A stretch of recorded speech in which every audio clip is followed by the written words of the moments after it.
to The Real Study with your hosts, Mr. Snippets, Black Girl Marvel, Mr. Marvelite, all the movie things, the pre-review with Super Kami Guru, and me, the Real Study movie voice guy.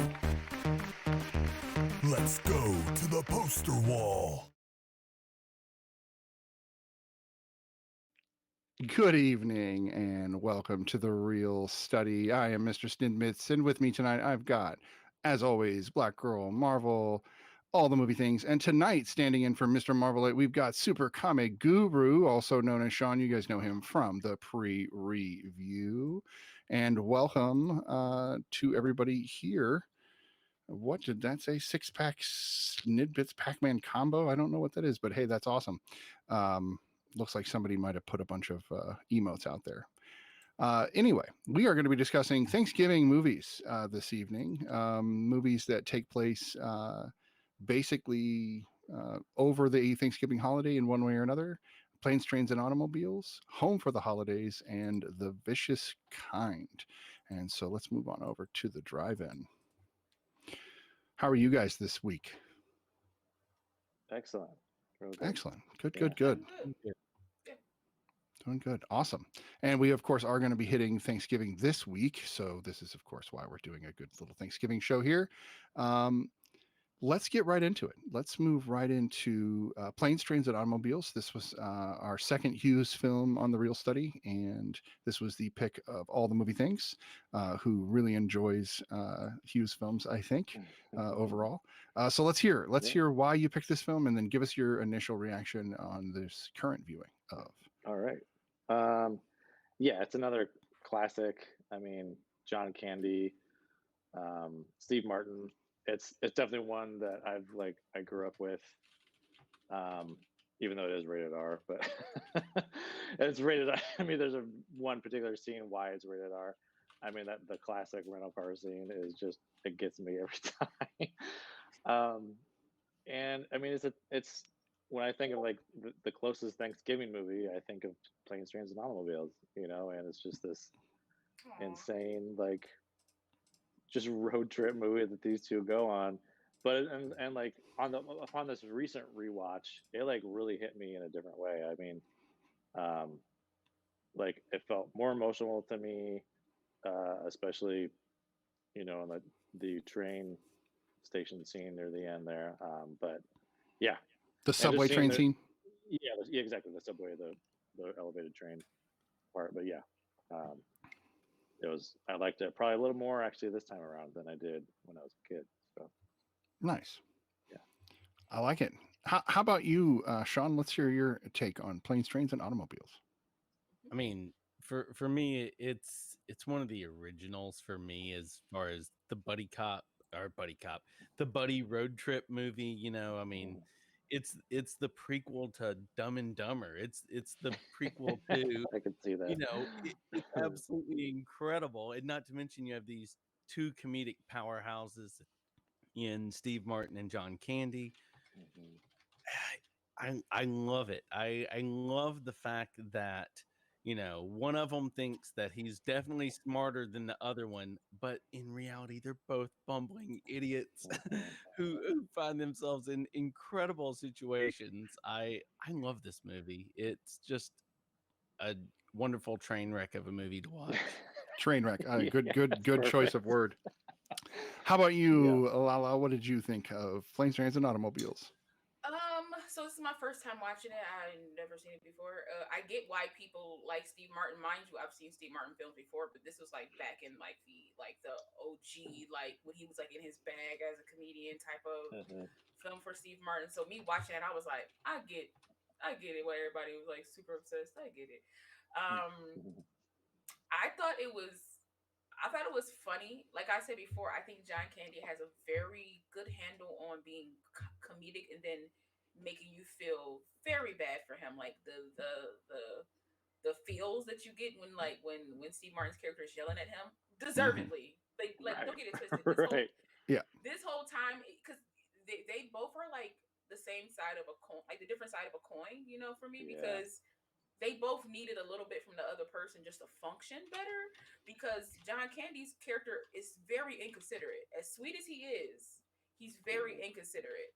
And then, you know, Steve Martin's character is very, you know, so I mean, the fact that this was rated R off that one scene, I get it. It was a lot of fucks going around, but it was just I definitely get it, but I was like, that's rated R, but I have a brain that's been growing up in this world, and I don't Oh yeah. that's least of things that we've seen and heard in movies.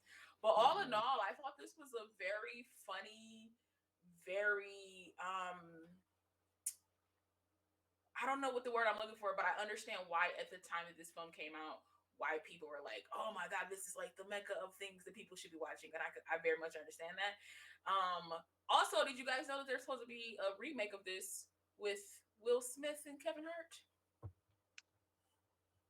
Really? I don't know can see if that's that. in the book. Kevin Hart's going to I'm not play sure if the it's in the Dell books. character, right?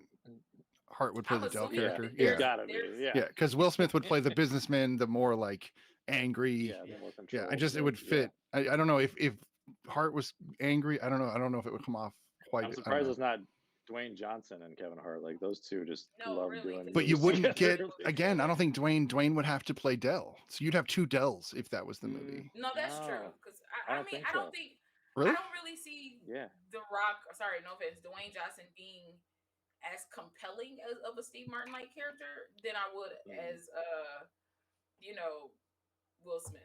I think Did you Will see Smith what Ray has a said? better range. Sorry. I just love what the chatter said. Yes. This Real remake quick, concept hi to is everybody, by the way. Thanks for being great. here. Hey, Ahoy, guys. Captain Thanks for Salty being Dog. here. Hello, Ray. Hello.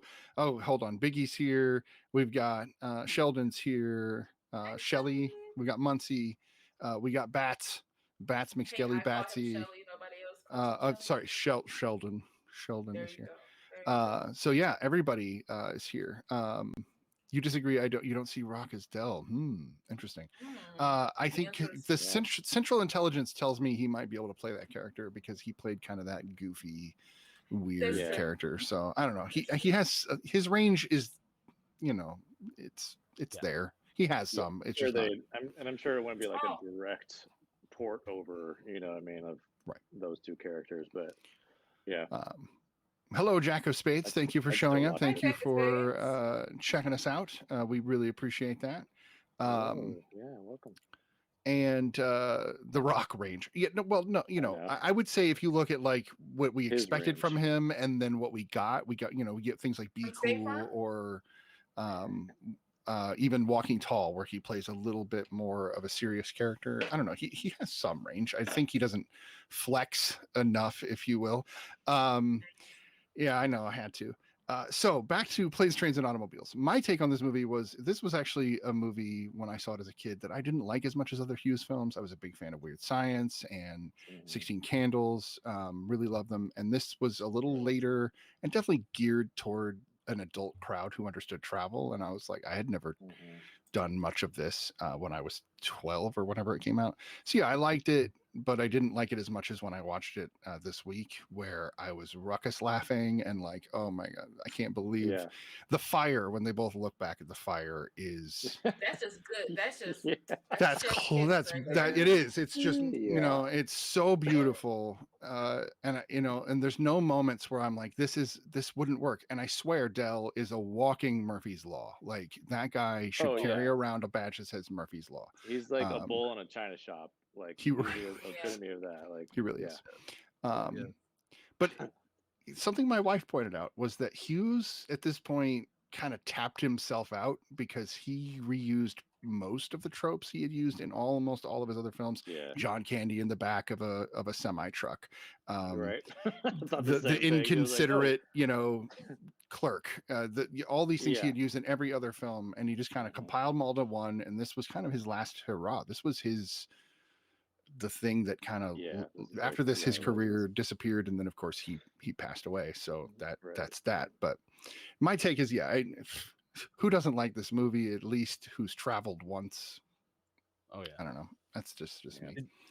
You were talking about reusing stuff. Did you know what is their name? The Petersons. Their house is in the same neighborhood as the Home Alone house. I thought it was the same gonna house. ask, I thought Yep. it was the same house. Yes. Yeah. I was Yep. like, this looks familiar. Yeah. Oh it yeah. Like, looks similar, but the McAllister's house is about a mile away from that one. Yeah. Oh yeah. Oh man, that's a neighborhood to like live in if you like movies. Oh, Um, yes. I've always wanted to own a movie house They're all just very because I close think to it'd be each fun. other. Give tours and stuff. My wife wants Yeah. to own a haunted movie house. Isn't that right, Bats? You want to own a haunted movie house? ooh, Yeah, that's she wants to, she would love like the cool. Conjuring house or something, just so we could give tours and be like, oh yeah, they fake murdered somebody right there, or whatever. So she's Or awesome did like they? that. No. Or did fake. The So cloak. I want to leave it open. This is again a comedy. Comedies are a little harder to full on discuss, other than just kind of repeating the jokes. They definitely. This is a feel good comedy. I mean, it's definitely like, I think it's a long burn to get to the feel good, but they wanted to build up these characters. I like that they okay, so because this is a trope in movies that I don't like, and I think they did it more in the 90s, early 2000s than they do now. They have like the bumbling idiot of the character who never learns. Who like it's just like it's always like the straight man's job to change for that character, and that character never quite understands why they did what they did. They always, all the kind of stuff. The fact that John Candy's character was able to take in the things that Steve Martin's character was saying to him, was able to realize that like, man, my wife was saying these same things, and but she's not here to like rein me in, and he needed somebody to like rein him in, and that's what his wife did for him. The fact that he could see that, I said this to Snee, I absolutely love that part of the film when he's like in the in the car that should be running. That car should not be running. Oh, no. I want to know, like, from a But for production comedic design effect, it's perspective. funny. Yeah, It's I want fine. to know how they made that car. Like, from a production perspective, like, what did Listen, they do? I want to know the to make do of that car, because like who? And then it was like still smoking when they got out of it. You would have The cop was so chill. He was so chill. He's like, Michael do you think McKeon? this car is roadworthy? Do you really think this car is roadworthy? And then I'm pretty sure, I'm surprised they didn't get locked up for insanity. Like, you're both nuts. It's time to go. I think Dell was pretty He's sitting in the car, straightforward with him. Right. So he's Yeah, very, but he was too happy. He was too like, yeah, it still works. I don't have a speedometer, but it still does. He was just the radio's clear as a bell. Like, yeah. Go figure. Go figure. I know. But the fact that he was sitting there in the snow, kind of like talking to his wife and kind of like talking to himself, that was one of my favorite parts of the film, because he was able to. I was able to see that he knew he was annoying. He knew that he did things that like you really clearing your sinuses before I go to sleep. You couldn't do this earlier. Like, you couldn't tell me that this is what you do. This is your process to go to sleep. You know what I mean? Right. Like, a little communication goes a long way. You know what I mean? Like, it's just like little things. And then he was like, okay, I almost murdered my TV because I love that. I almost murdered my TV because when Steve Martin's character was going to take a shower finally, he used all the towels. Yeah, that scene gets me every time too. Like, he used all the towel. Like, that's so. You didn't leave me one towel, and they're all like soaking wet. And they're all like, soaking wet. Yeah, and then he stepped. It's one of my pet peeves is when I'm clean, touching anything moist or wet. Like, I don't leave water around the sink. Like, I'm a nutbag when it comes to stuff like that. And when he stepped on the floor onto a wet floor, I almost threw up.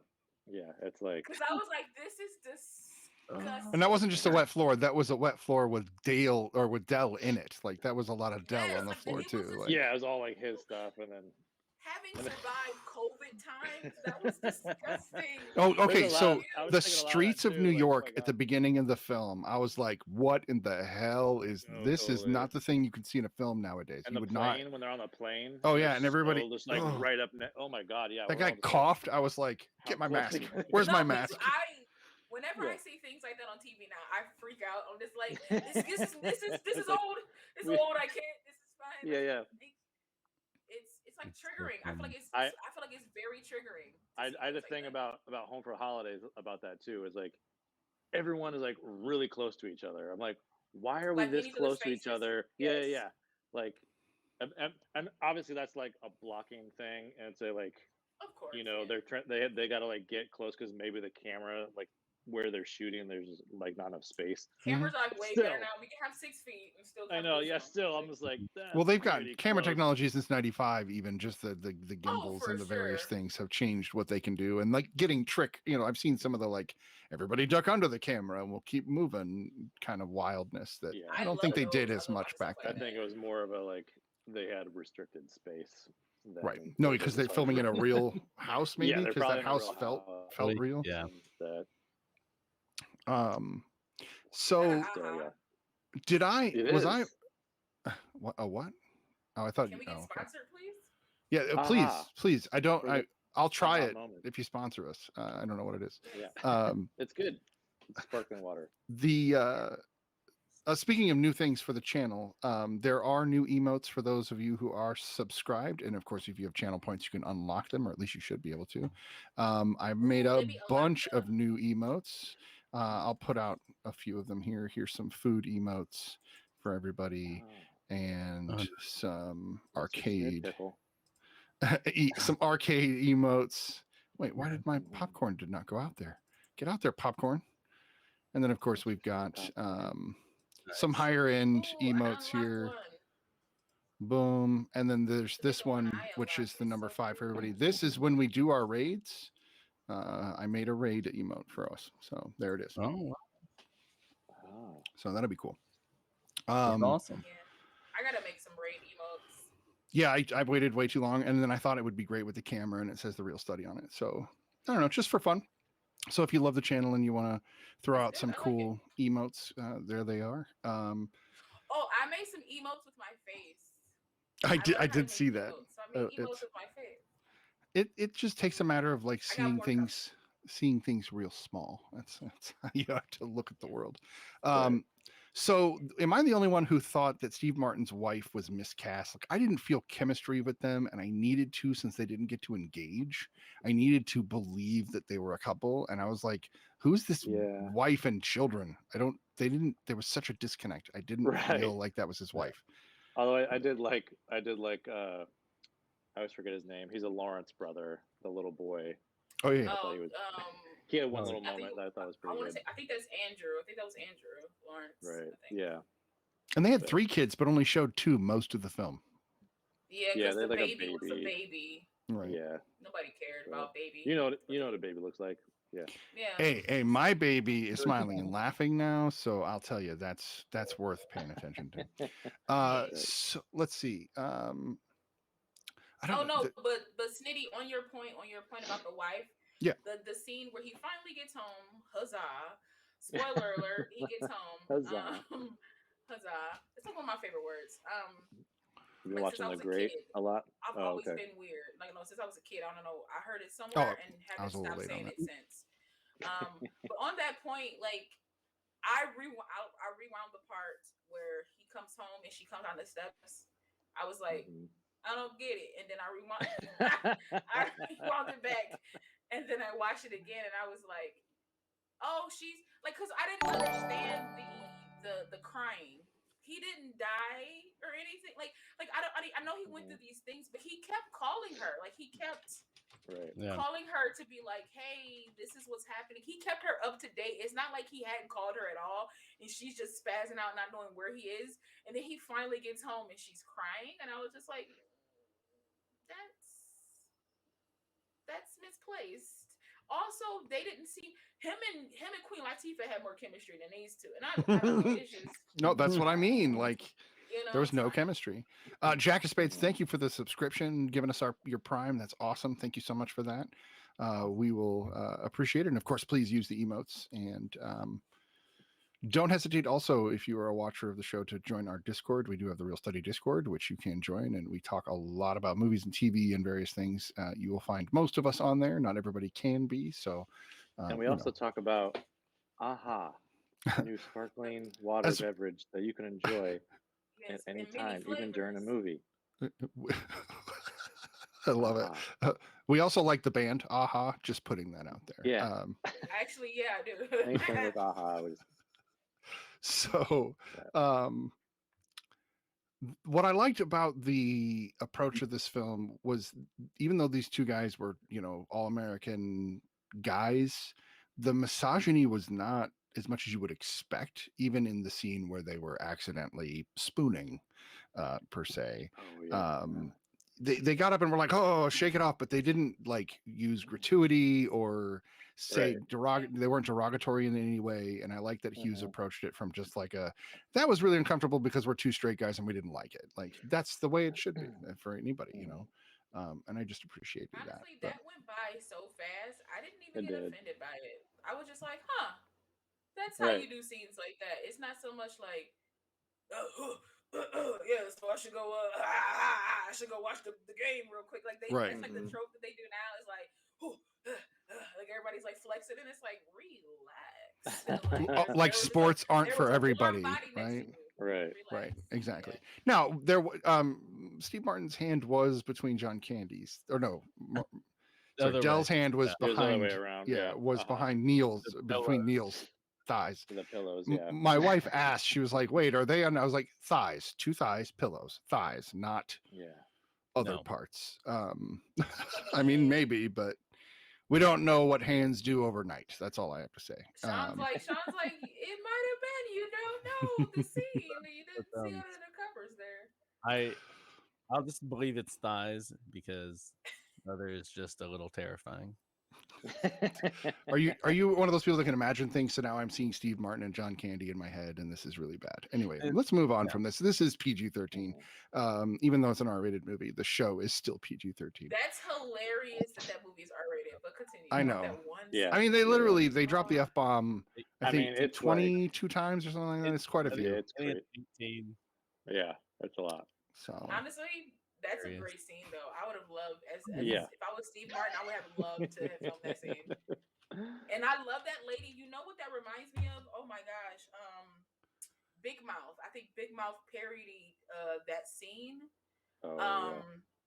In its recent season, one of the boys goes to a lady and she's like, "Hello, dear. Hi. How can I help you?" And she sounds exactly like that woman. He's like, "How can you help me? How can you help me?" And I was just like, and then when I watched the scene, I was like, "Hey, that looks very similar to the thingamabob." I'll send you guys a clip of it so you can see it. That's funny. Please do. You'll probably see that clip in the Discord, by the way, if you are not on the Discord, because that's where we love to share. That actress, I'm going to pull up her name real quick, but she was actually also in another John Hughes film, Ferris Bueller's Day Off, where she played the awesome secretary to the principal, and she was so amazing in that. Yeah, she's a standout in that film. Yeah, she's in a lot of movies, so like, but she's always like in the secretary or somebody behind someone or something like that. She always plays that character, but she does it very well. So absolutely. Also, she's got her delivery down too. Yeah, she does. Or she has that very specific voice. Her name is Eddie McGlurg. Right. I've never heard her name before. That's interesting. I like that. Yeah. Edie McGlurg. Edie McGlurg. I don't know. When I hear McGlurg, all I hear is a gargle. McGlurg. Hey, that could have been where it started. Maybe they were drink manufacturers. Maybe they made beer. I love your brain, Snitty. Just so you know, I appreciate that, but that's where my thought process. I heard glurg, and I heard maybe that's terrible. I heard Mick and glurg, and you said makes you think of drinking something. I thought of beer. That's awful. I'm terrible. I know. This makes me think of gurgling. It's fine. Moving on. I mean, there's also, I mean, the actor that plays Ferris Bueller's dad is in it. Mm-hmm. Yes. And then and then also Ben Stein is also in. Yeah. We got like a few Ferris Bueller connections there. But again, cool. I feel like that's him reusing things. Yeah, like, that's what he does. Yeah. I don't mind reusing people because if not, we wouldn't have half the Adam Sandler films we have now. That might be a good thing though. But I don't like reusing tropes. I don't like reusing tropes and reusing like situations Right. and things.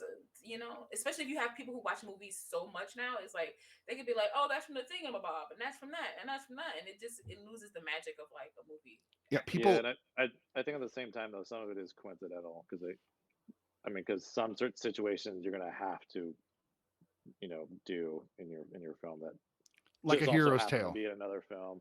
You I can't avoid mean, a hero's tale. That's the way a hero's journey tends to go the in hero's order to journey. mean Yeah, yeah. anything. Like if it's going to be a hero, that's how it kind of has to Well, go. the thing is So, too with the hero's journey is like you don't have to use every single element in a hero's journey. yeah. You can right. use, Or turn certain them on their things in head a there. little, But or, Oh, right. I was about to say, or create new tweak them. journeys, or create something different that nobody's ever seen before. You know.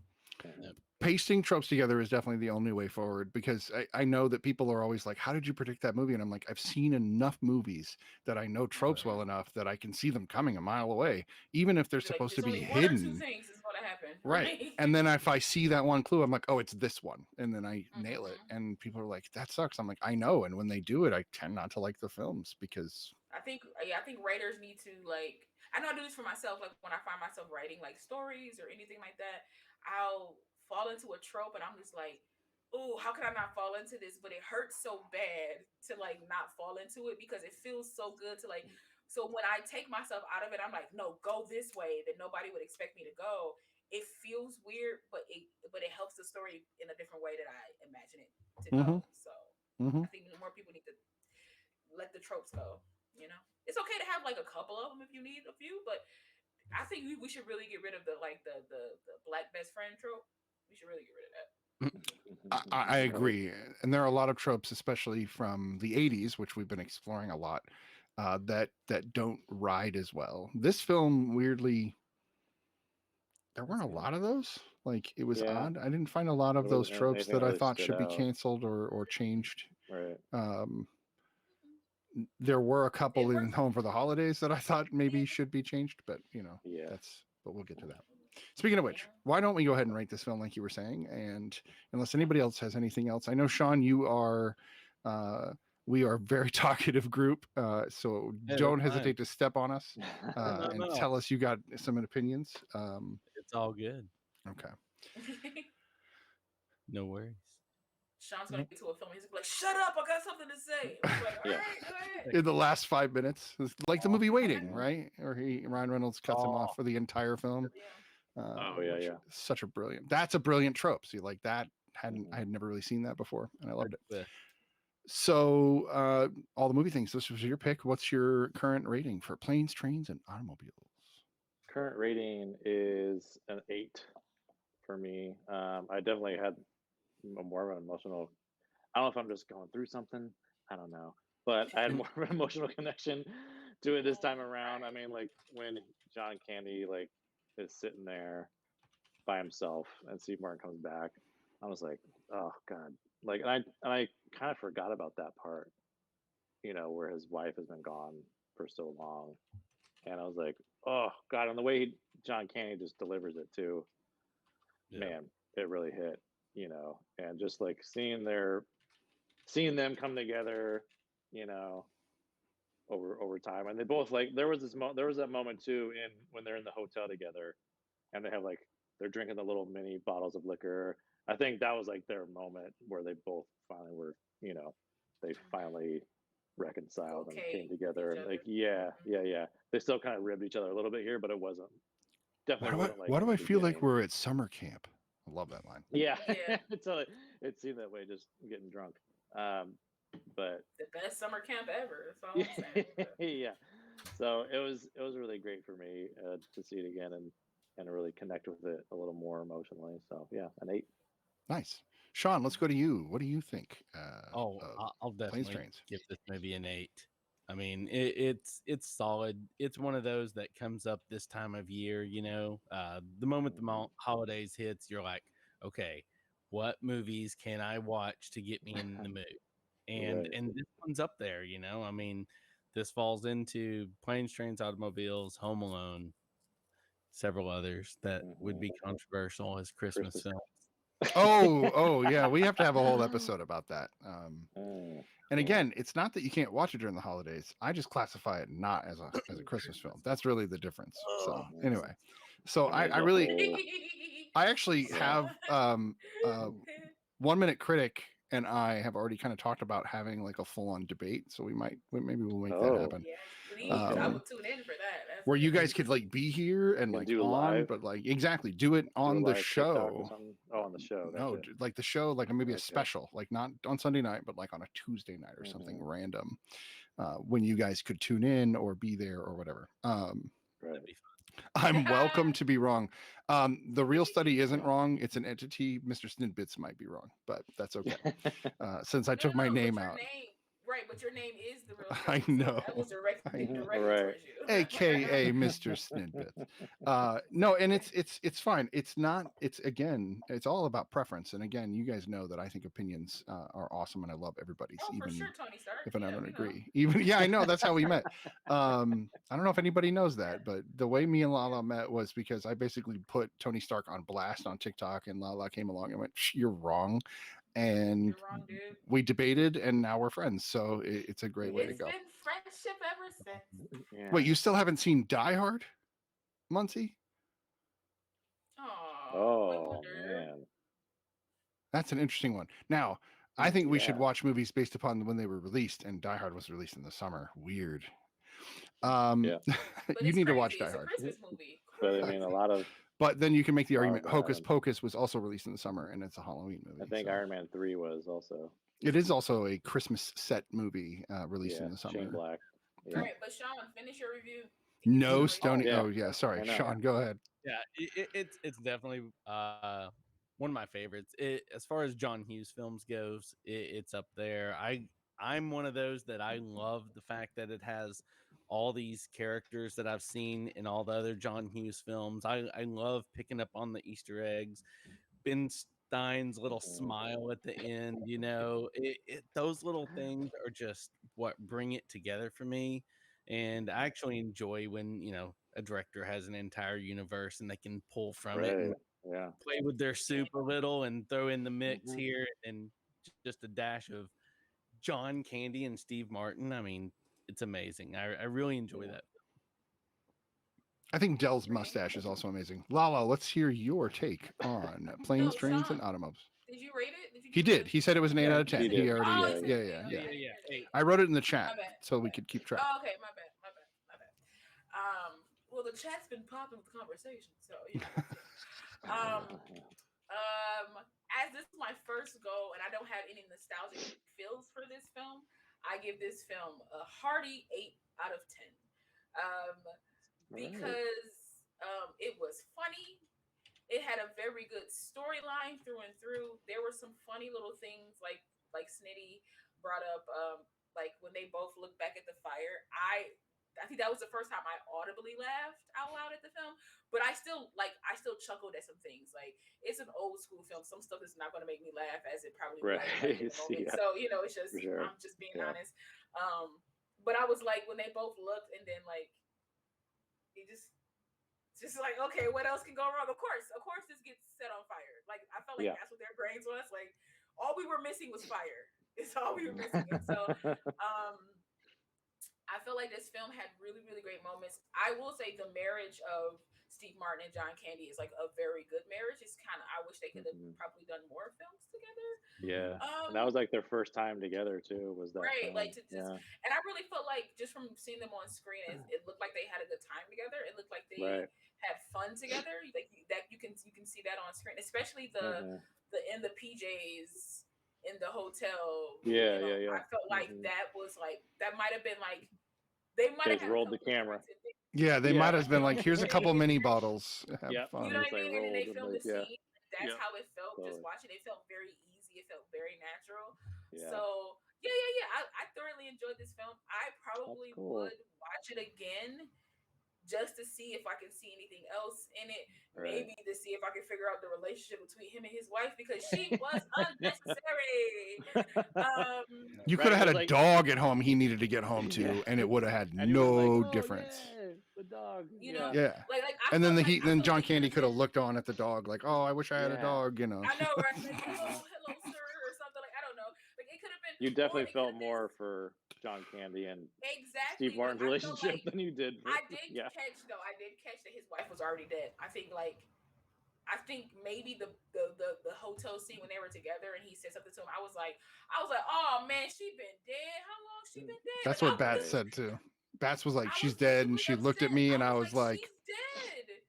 I was like, she's dead because it didn't click to my brain that he literally carries a picture of his wife. Don't nobody love their wife that much. No offense to the wives out there, but ain't nobody putting your picture next on the bedstand. A full like 8x10. Exactly. Like nobody's know, doing that. Like I know people love their wife. You'll keep a picture in your phone, but nobody's. I'm like, she died, and like for it to be that serious to carry. Oh, and it was one scene. I just want to bring this up real quick, and I'll stop talking. It was a scene where Steve Martin's on the train, and it's that it's that like 80s trope that's so funny to me, where they just be laughing out of nowhere, and then like you see images of what they're laughing about. So he's like, whoa, and then you see like the images. That's no different than when they blow through the two trucks, and all of a sudden they're skeleton with boggly eyes. Yes. Little silly, the devil, like, and then he's the devil for a minute. Like funny. I don't mind things like that because I feel like the filmmakers are having fun doing things, but it's just that trope always cracks me up, where somebody's just like reminiscing and they're just like, and then you just see the images fly by, and I think that's so funny. I do that on a daily basis in real life. You take the L train and just reminisce and laugh out loud. That's why people stay away from me. Exactly. They see the images pop up instead. You know exactly. That's great. And I'm just like a crazy person, like looking at them. But I also love that they also showed Steve Martin finally coming to the realization that dude is by himself. Yeah. And I feel like when this movie first came out, I felt like everybody was Steve Martin's character, and everybody found out that Dale's wife died at the exact same time he found out, and I think that's beautiful tie into this story. Yeah.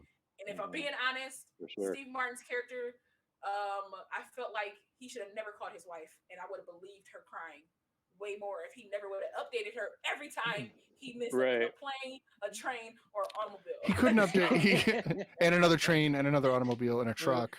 Oh, what about so the principal from Trick or Treat plays the cousin that's going to come give him a ride, and he's all the whole time. I was just like, I was like, oh man, skeeved me out hard. That guy was creeping me out. Okay, so I'm gonna give it my rating. It's also an 8.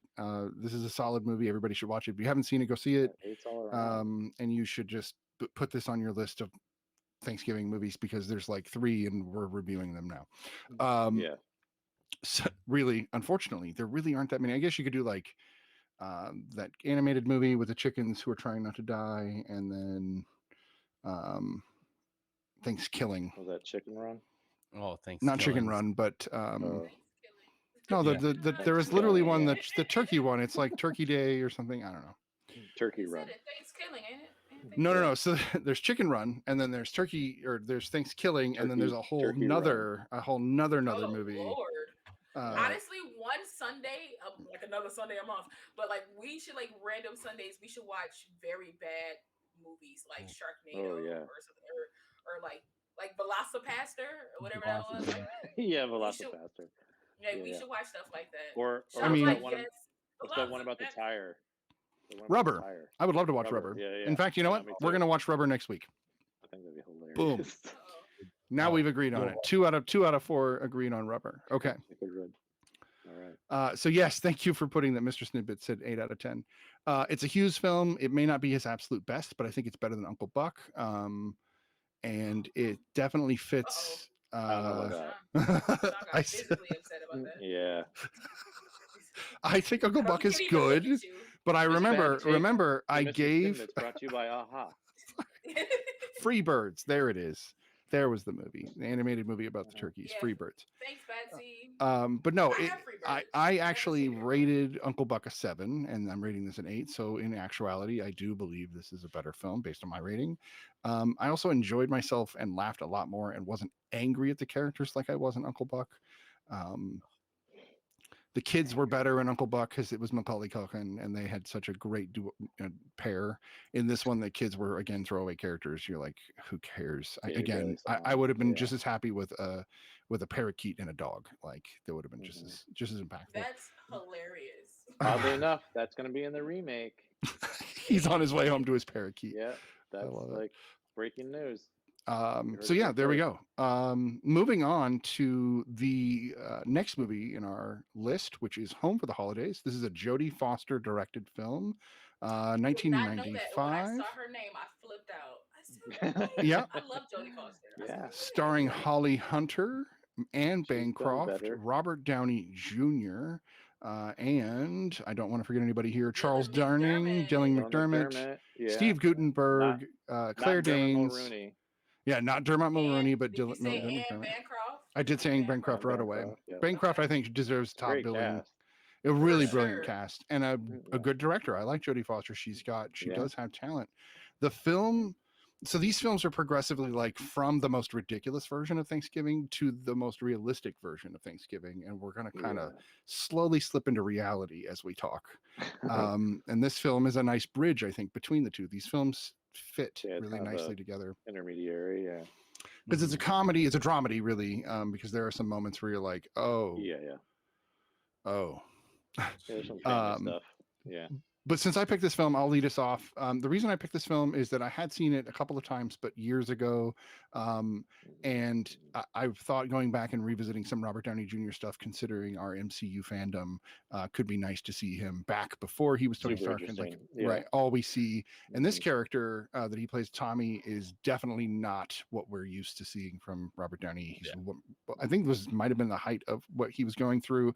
And so there was some of that coming through in the character. There was, Um, like there's Yeah. like talks with like Jodie Foster even like had to talk to him, and Right. I think he was using while filming this. I wouldn't doubt this it. movie I wouldn't doubt it. For Yeah. this time, Yeah. Yeah. There are moments where it feels like, the Yeah. character feels like that anyway, so it works. Mhm. Yeah, right. Yeah, it's kind of all over the place. And If you didn't know that he had already been struggling, then you would just assume this was his acting, and a part of acting is bringing yourself to the role. So there's that.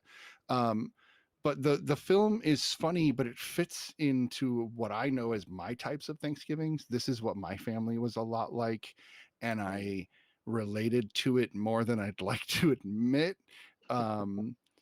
But I love the thing I want to talk about, and just my initial impression was actually the intro of the film as we watch Holly Hunter go from a successful artist, a painter, to a child within a plane ride. So like even the moment where she's wearing her pink jacket that her mom gave her, she's like inside the jacket, and she looks like a little kid when she looks over at the guy that rolls his eyes about his parents. It's like two kids in a car. I loved it. It's saying that we're frozen. Wait, what? they can't see it. Is it everybody or just Ray? Do Because we this. got to make sure that it's. I don't want to stop the feed if it's just Ray. Yeah. Ray. Can Audio anybody version else of see image us? of it. Or Yes, please. just let us know in the comments, please. I mean, I'm watching us. Good on their end. Okay, so it Yeah, I sounds can like stay Ray, so refresh good. your stuff. It may be just you. Thanks for letting us know. And if you guys ever want to let us know, we would rather you guys see Please us and do. hear us. We will always refresh. Okay. Anyway, so I really liked how she basically regressed back to her childhood as she took the plane home and her mother came along. I think Anne Bancroft plays the mother so well. I love her, man. She's Yeah, amazing. love And her. I was She's looking awesome. her up, and just to kind of refresh, and I knew she was Mel Brooks's wife. I had forgotten. Max Brooks's mother. But what was interesting is she kind of had 3 careers in Hollywood. She had her initial career, she hated it, she left. Went and did Broadway, came back, did it again, got really successful, did a ton of movies we all know, including the one that made her quit again, which was Mrs. Robinson, because we all know her as like the classic MILF, if you will, from films. Yeah. She OG MILF. Yeah. She's like the one that even Stifler's mom was based on. Anyway, so from our generation.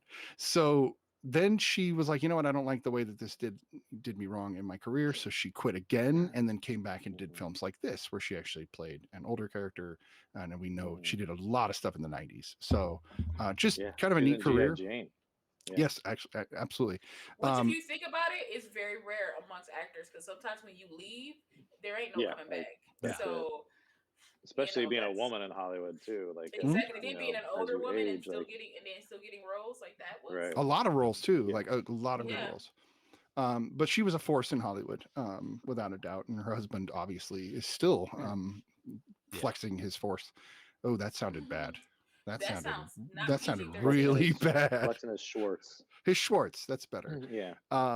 Let's move on to That's even better. Black Girl Marvel. What is your initial impression of Home for the Holidays?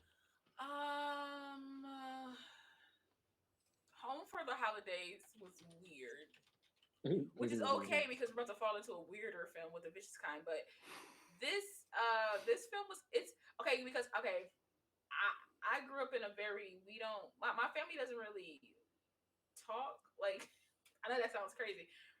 We talk, but our Thanksgivings aren't very much like I'm about to spill the tea here about Uncle so and so or Aunt blah blah blah. Right, So like right.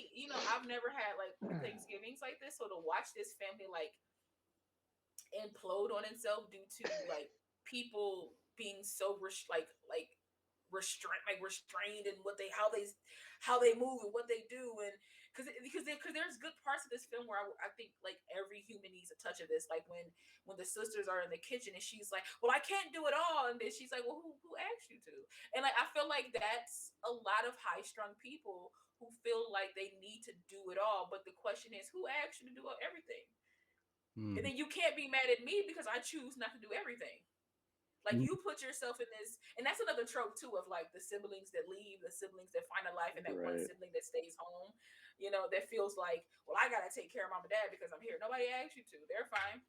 They're living their life. So like it was elements of this that were very like, I like that. That's good. That's a little tropey, but I still like it. But this is probably where the trope came from because it was made back in this time. You know what I mean? Or it's like it's closer to being a fresher type of trope or fresher. That's the thing too. Is like it's like.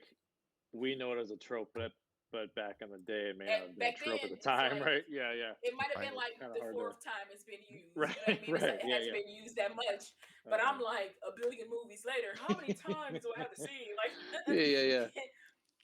But I liked it. I liked Holly Hunter. Whenever she speaks, I just hear Mrs. Incredible. But anyway, leave it to the boys. I don't think so. So. And it doesn't matter. She's Whatever she was saying to people, I was just like, Mrs. Incredible. I love seeing Robert Downey, a younger Robert Downey Jr., even though I felt like this is what a young Tony Stark was acting like when he was younger. This was post-college, right? Right, and I love that he played. I love that he played a gay character because it wasn't like overly done, overly flamboyant. It was very right. There was no like straight a lot of man's gay stereotypes man, there, if like, that makes sense. Yeah. He was a guy, and he was gay. Right. It was just really good, and look at his car too. Let's run with that anti-stereotype. That GTO and the color, the blue. That's the best GTO I've ever seen in a movie. Like that's just me. Yeah. That was beautiful. And also I love Dylan McDermott because whenever I see him now, like I saw him back in this movie, I think about him being in Law and Order, Criminal Intent, or whatever it is, criminal or organized crime. Right. Law and Order, organized crime, and I'm just like, one, he stayed fine, like he just didn't change. But to see him in this film as a sweet guy, like a nice sweet guy who could just roll with the punches, and then he's in organized crime as like a mob boss, it's like it was just like the guy can act. It's like, hey, this is crazy. But I enjoyed it. I thought the film was great. But there were moments where I was like, this is stupid, but it was great. Right. Sean, what do you think of Home for the Holidays? It's been a while since I watched it, so I just kind of did the cliff notes on this movie. And let me say, I love the mom, dad, and the aunt are my favorite characters of this movie, hands down. I think that crazy. They're just so wonderful. And I honestly, I feel like I wish I had people like this in my family, because I feel like when I go home for the holidays and stuff like this, there's really nothing going on. I don't have this sense of dread. I don't have this way I have to act or represent myself for anybody. But there's times that I'm like watching movies like this and I'm like, it would be so much fun. Can we trade? Can we trade? Because I'm telling you, like I don't do holidays anymore because this is what they were like. So, but I would love for my personality, I would love to be sitting at that table when the aunt goes on her rant, just to sit there and be like, oh, this is happening.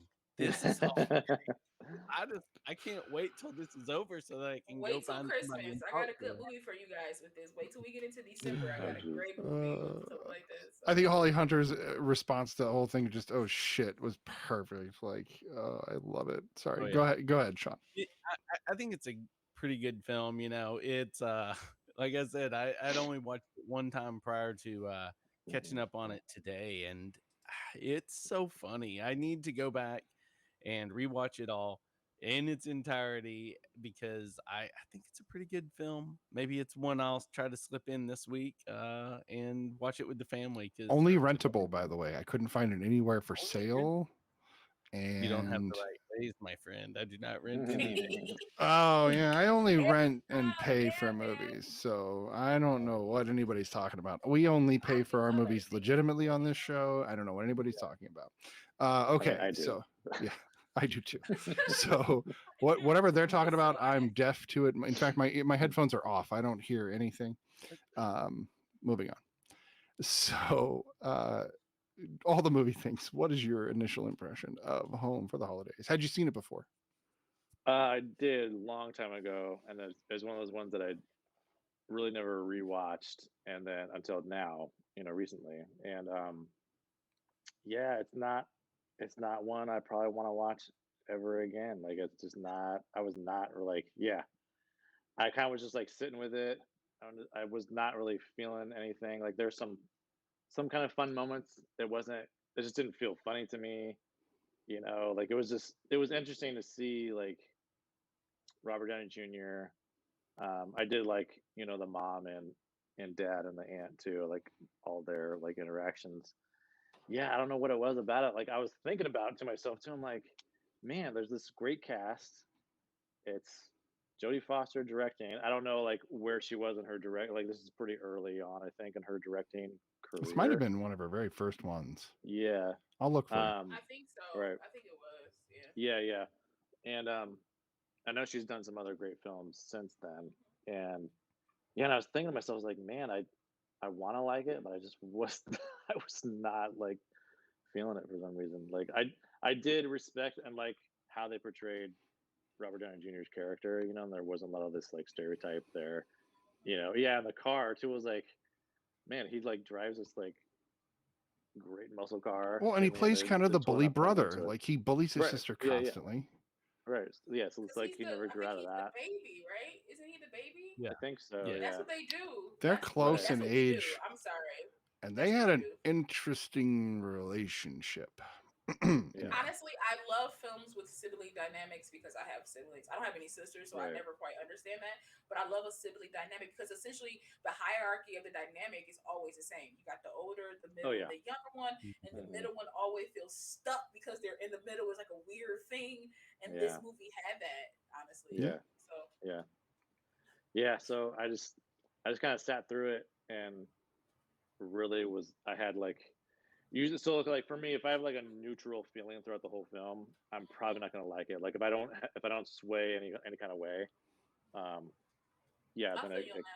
yeah. So Can that be a sense yeah, of it was mood that day for you? Because it is for me. If I'm in a bad mood and I watch a movie and the movie's yeah, meant to make me it feel a certain way, it'll hit wrong.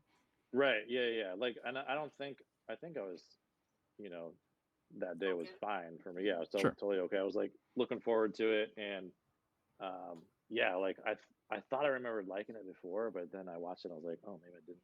Maybe there's a reason I haven't watched this since then. So That happens. yeah, that's it. No, Um, I get that. I get Jodie that. Foster Yeah, yeah. Yeah. before this was Little Man Tate, which was 4 years Oh, okay. earlier.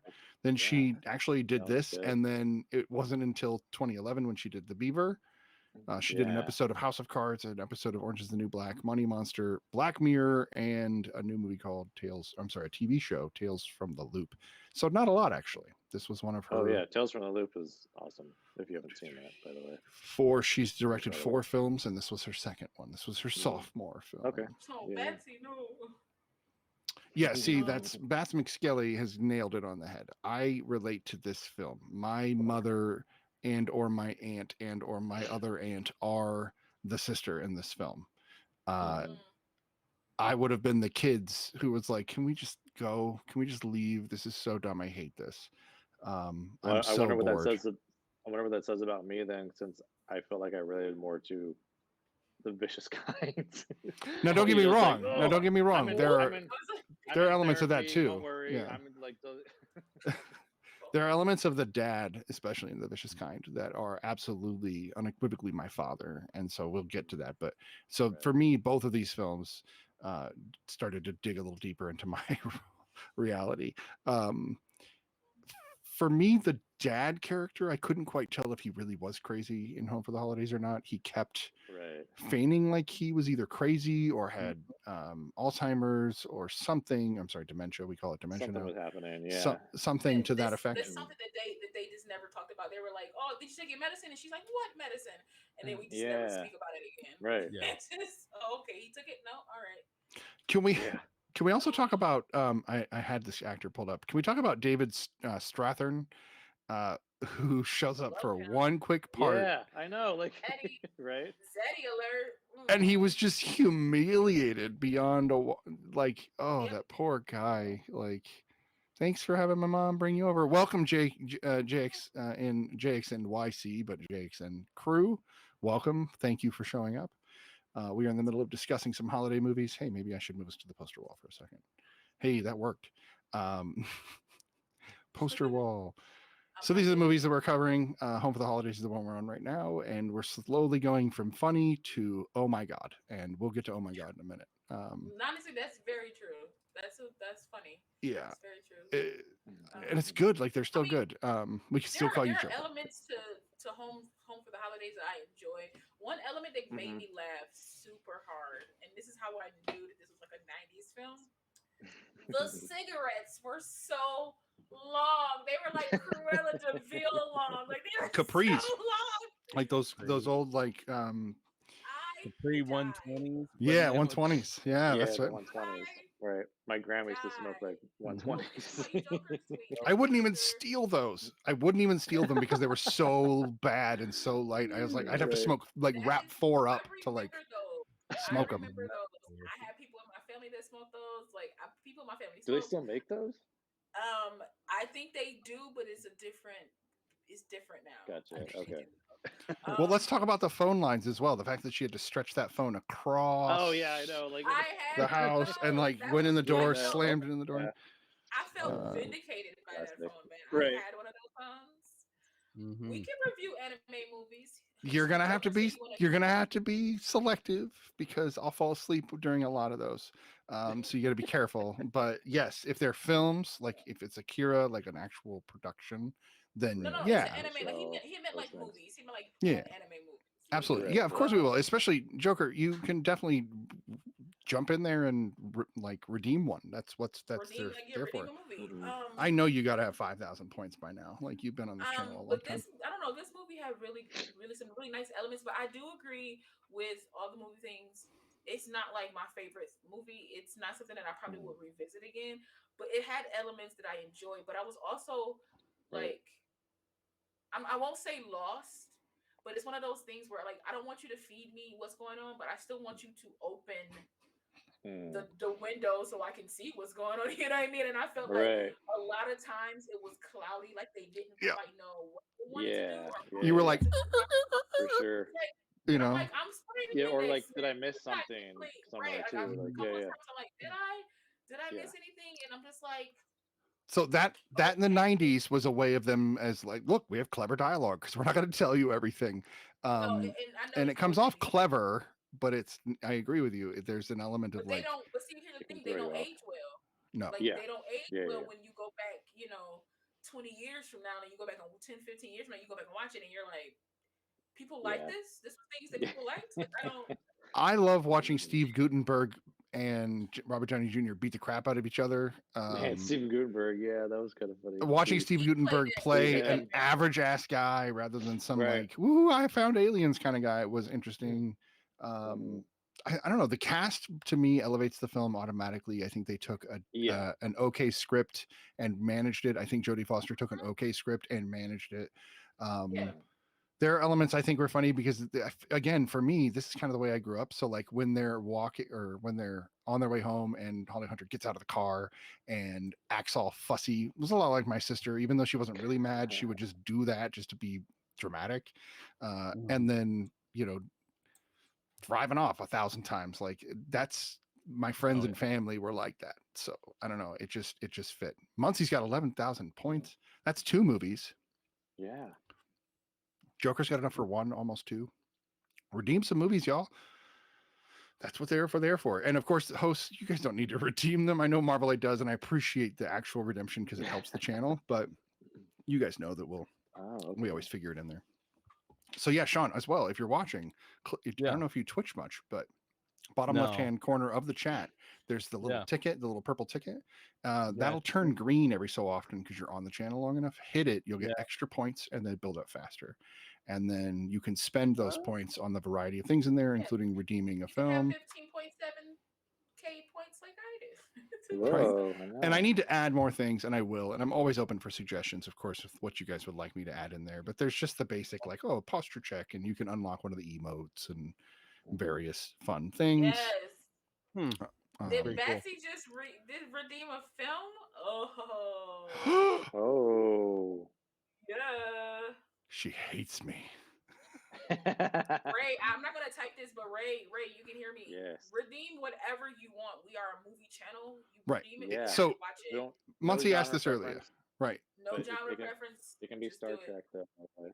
If you want a Star Trek movie, let's go. I'll do my best to get through it. Let's go. Muncie asked this earlier, and I didn't really understand the way he put it, so I just want to clarify. If we don't feel like the film is appropriate, or we feel like it could trigger people, we reserve the right to say no to any film. Now, that also means I can give you your points back because I have the power to give points. So if you spend the points and we say no to the film, I will give you your points back. You just got to remind me. And then, yes, agreed. No genre is off the table, including things that some of us wouldn't like as much. And we don't all have the same least favorite genre. So it works out really well, where you could pick stuff we might not all want to watch, but we will, because this is what we do. We want an interactive review show where you guys are part of it. More than welcome to choose Westerns. I knew he was going to say that. I feel like I'm putting myself under the bus here. I feel like somebody is pimping the crowd there, pimping our students. No, one of the reasons, I don't know, maybe she didn't do it on purpose, but Bats knows that I'm not a huge Repo fan, but it's been a long time since I watched it. So I feel like she did too. I think it was a little on purpose. That's a great movie. You did not redeem that movie. That didn't come up as an actual redeem. I see no tickets there. Where Joker? Nice try.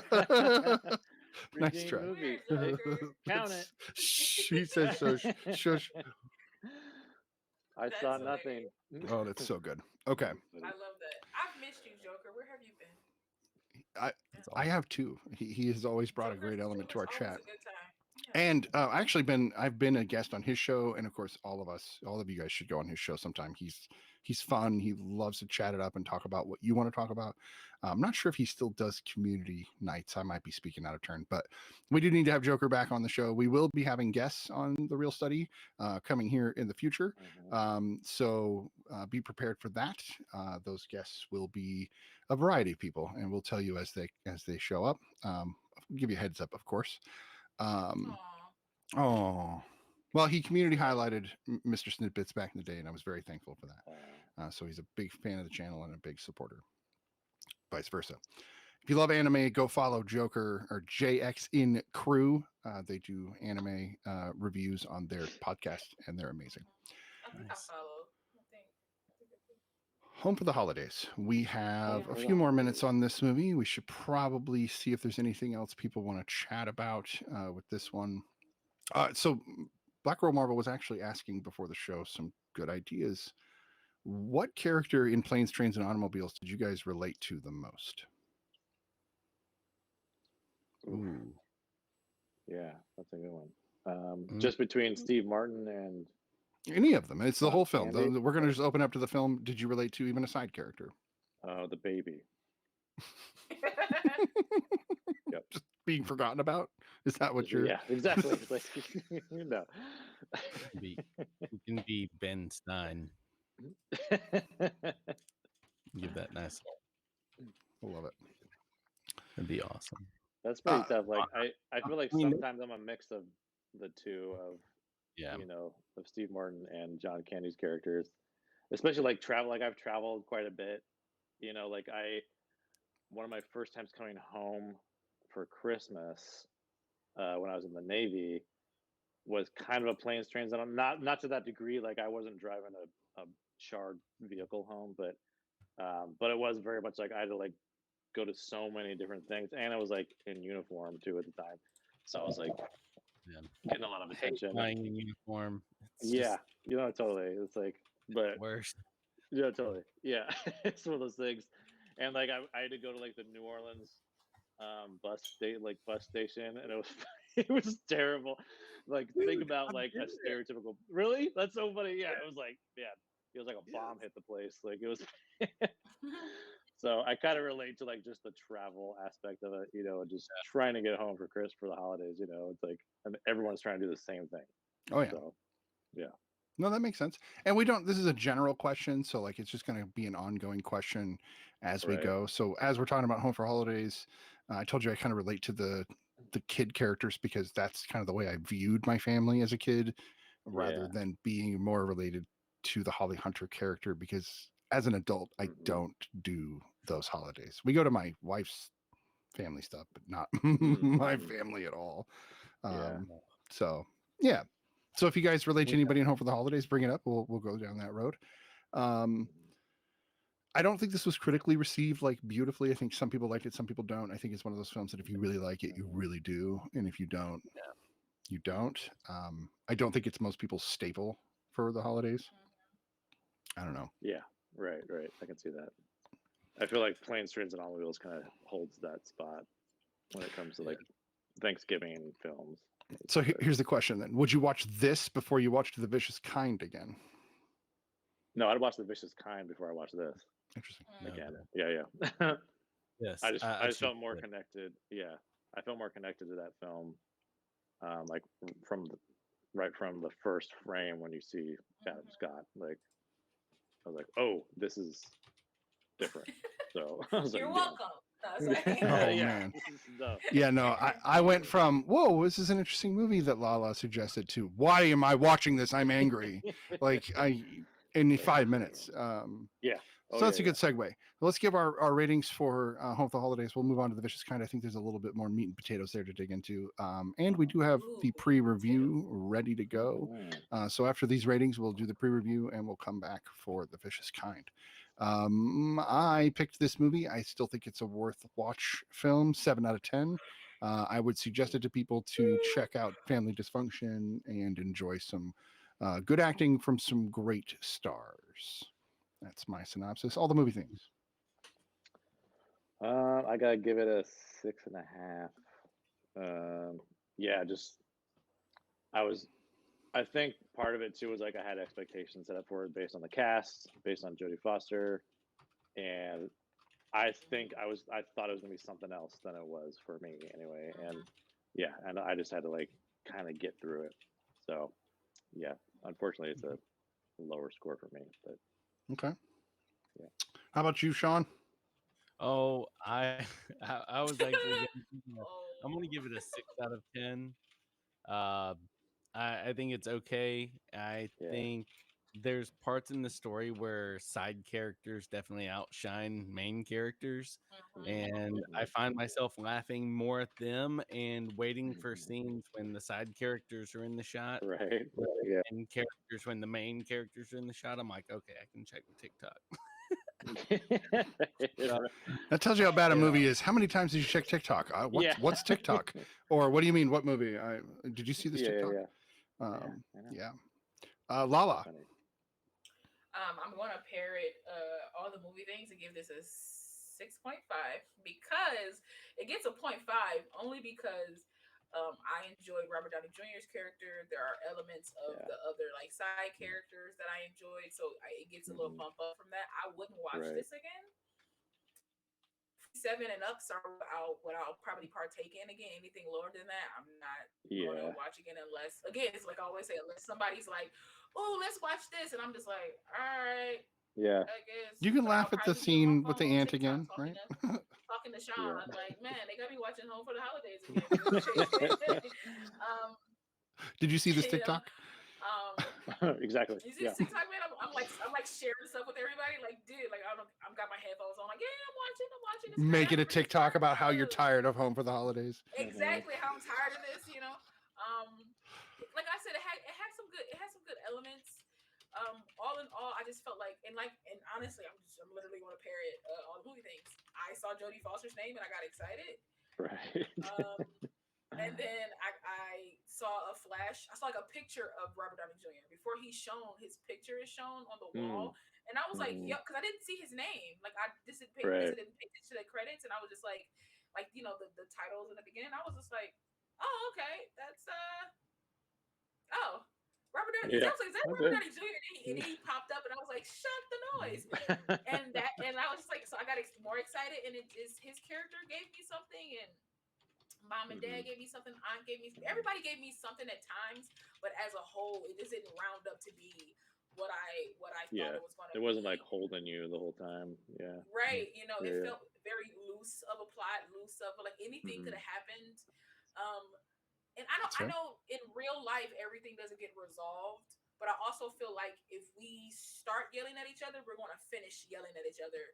And then things won't be resolved. And I felt like a lot of things went unsaid that probably could have been filled into this movie because there were a lot of filler parts that just didn't. I'm like, well, keep yelling at each other during these parts because this will work for the rest of the film. But no, fine, I guess. And I'm sorry, the relationship between Holly Hunter and Dylan McDermott made no sense. She thought he was gay the entire time. And then I know. She had a closer relationship with her brother, and I think there was even more sexual chemistry there. I hate to say and it, honestly, but that's, I really felt like they should have flipped the characters. Agreed. Dylan McDermott should have been the gay character, and the brother, Robert Downey Jr. and the brother, and Robert Downey Jr. should have been his friend, and I would have believed that. Yeah, you know what? I was kind of picking up on that too, and I was like, and that's part of that whole thing of like, why are like I mentioned before, like they're so freaking close together, like physically, like everyone. Well, she sat in his lap a lot. He took those pictures two. of her naked in the shower. There's some weird stuff going on there. Like, okay, yeah. Oh, thanks for the bits. It's the big sister, the brother. Oh, thanks for the bits, Joker. And it's like I know that like that's the older sister because it seems like the older sister and the little brother have way. Like, well, they're closer, right? Than like the middle child. Like, they're way closer. Unless she's the youngest. Is he the middle child? Is she the youngest? I don't know. I think the sister, the snobby sister, was the middle child. They're closer than they are to the other sister. She's okay. So like, they're just closer to like together. It's always like that in a they're always close like that. But it just felt weird. I just felt like, and then for him to like.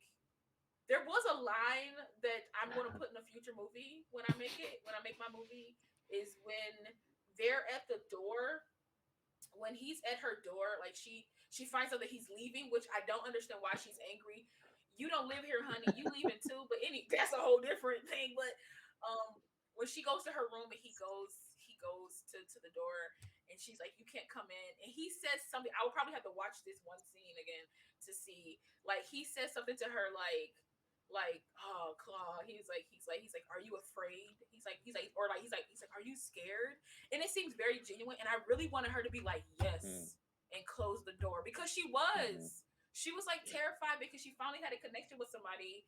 And it freaked her out because that was the one. If I'm talking about characters I related to her so much in that moment because when you have a connection with somebody that blows your mind because you can think about it throughout the movie they had like little bits and they had conversations and they vibed and they talked but she thought he was gay the entire time until she found out he wasn't.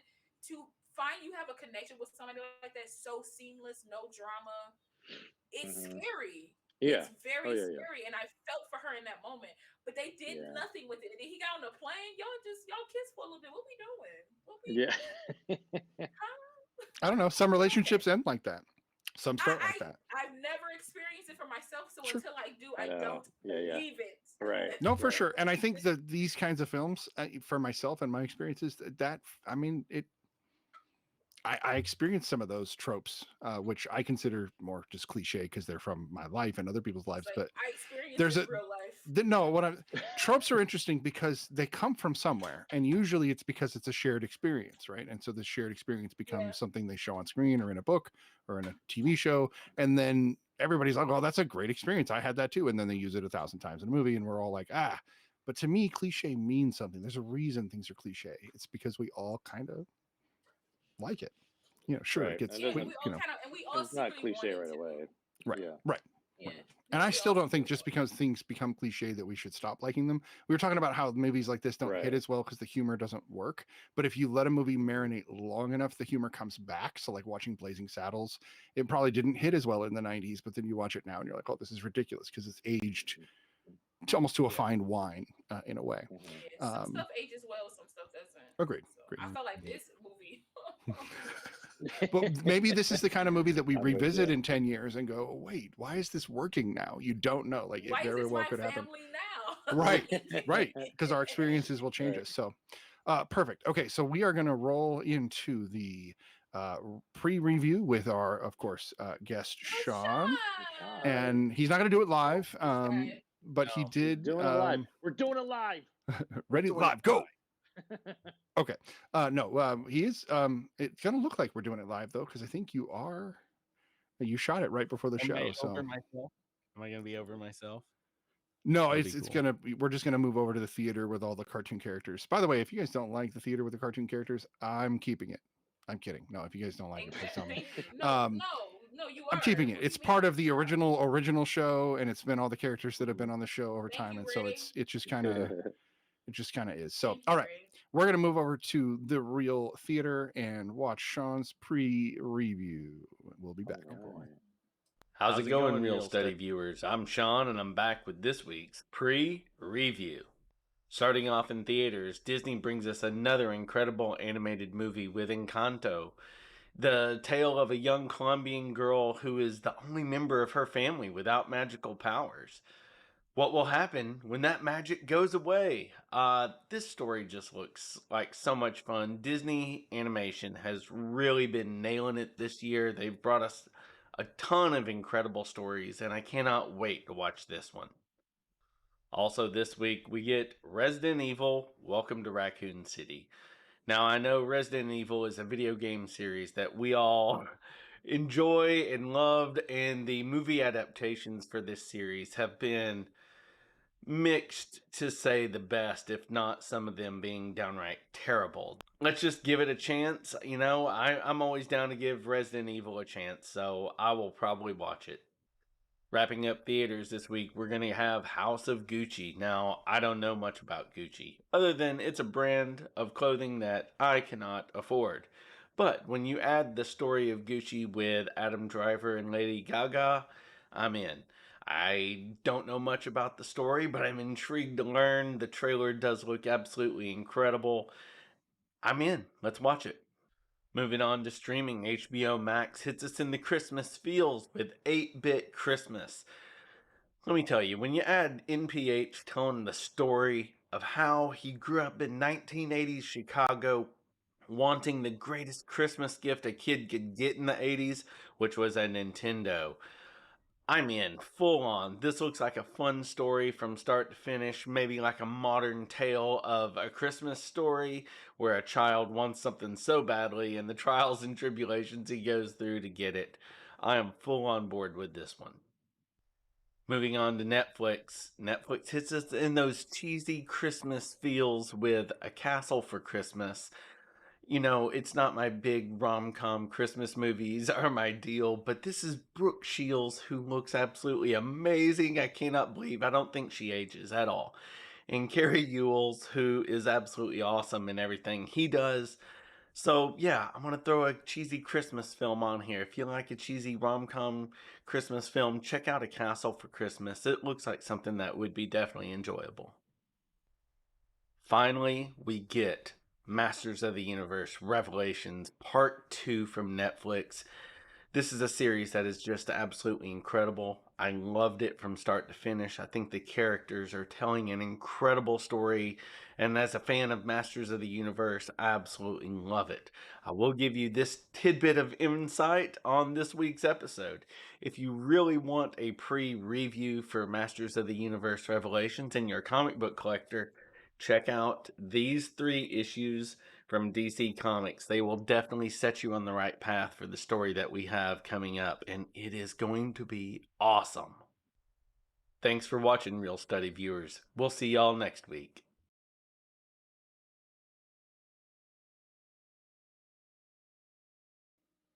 And we're back from the pre-review. That was awesome. And I loved that you were adding that little element of your love of comics in there and showing how people could read a little further into He-Man. That's very, very cool. Unexpected. Didn't expect that, but I loved it.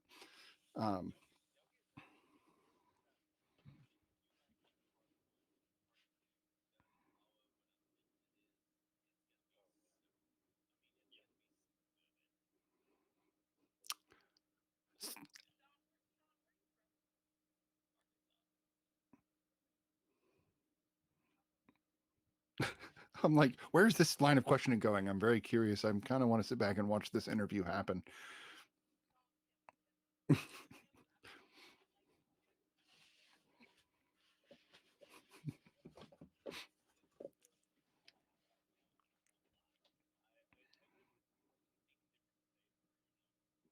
Wow. And you were in the military, so you've traveled.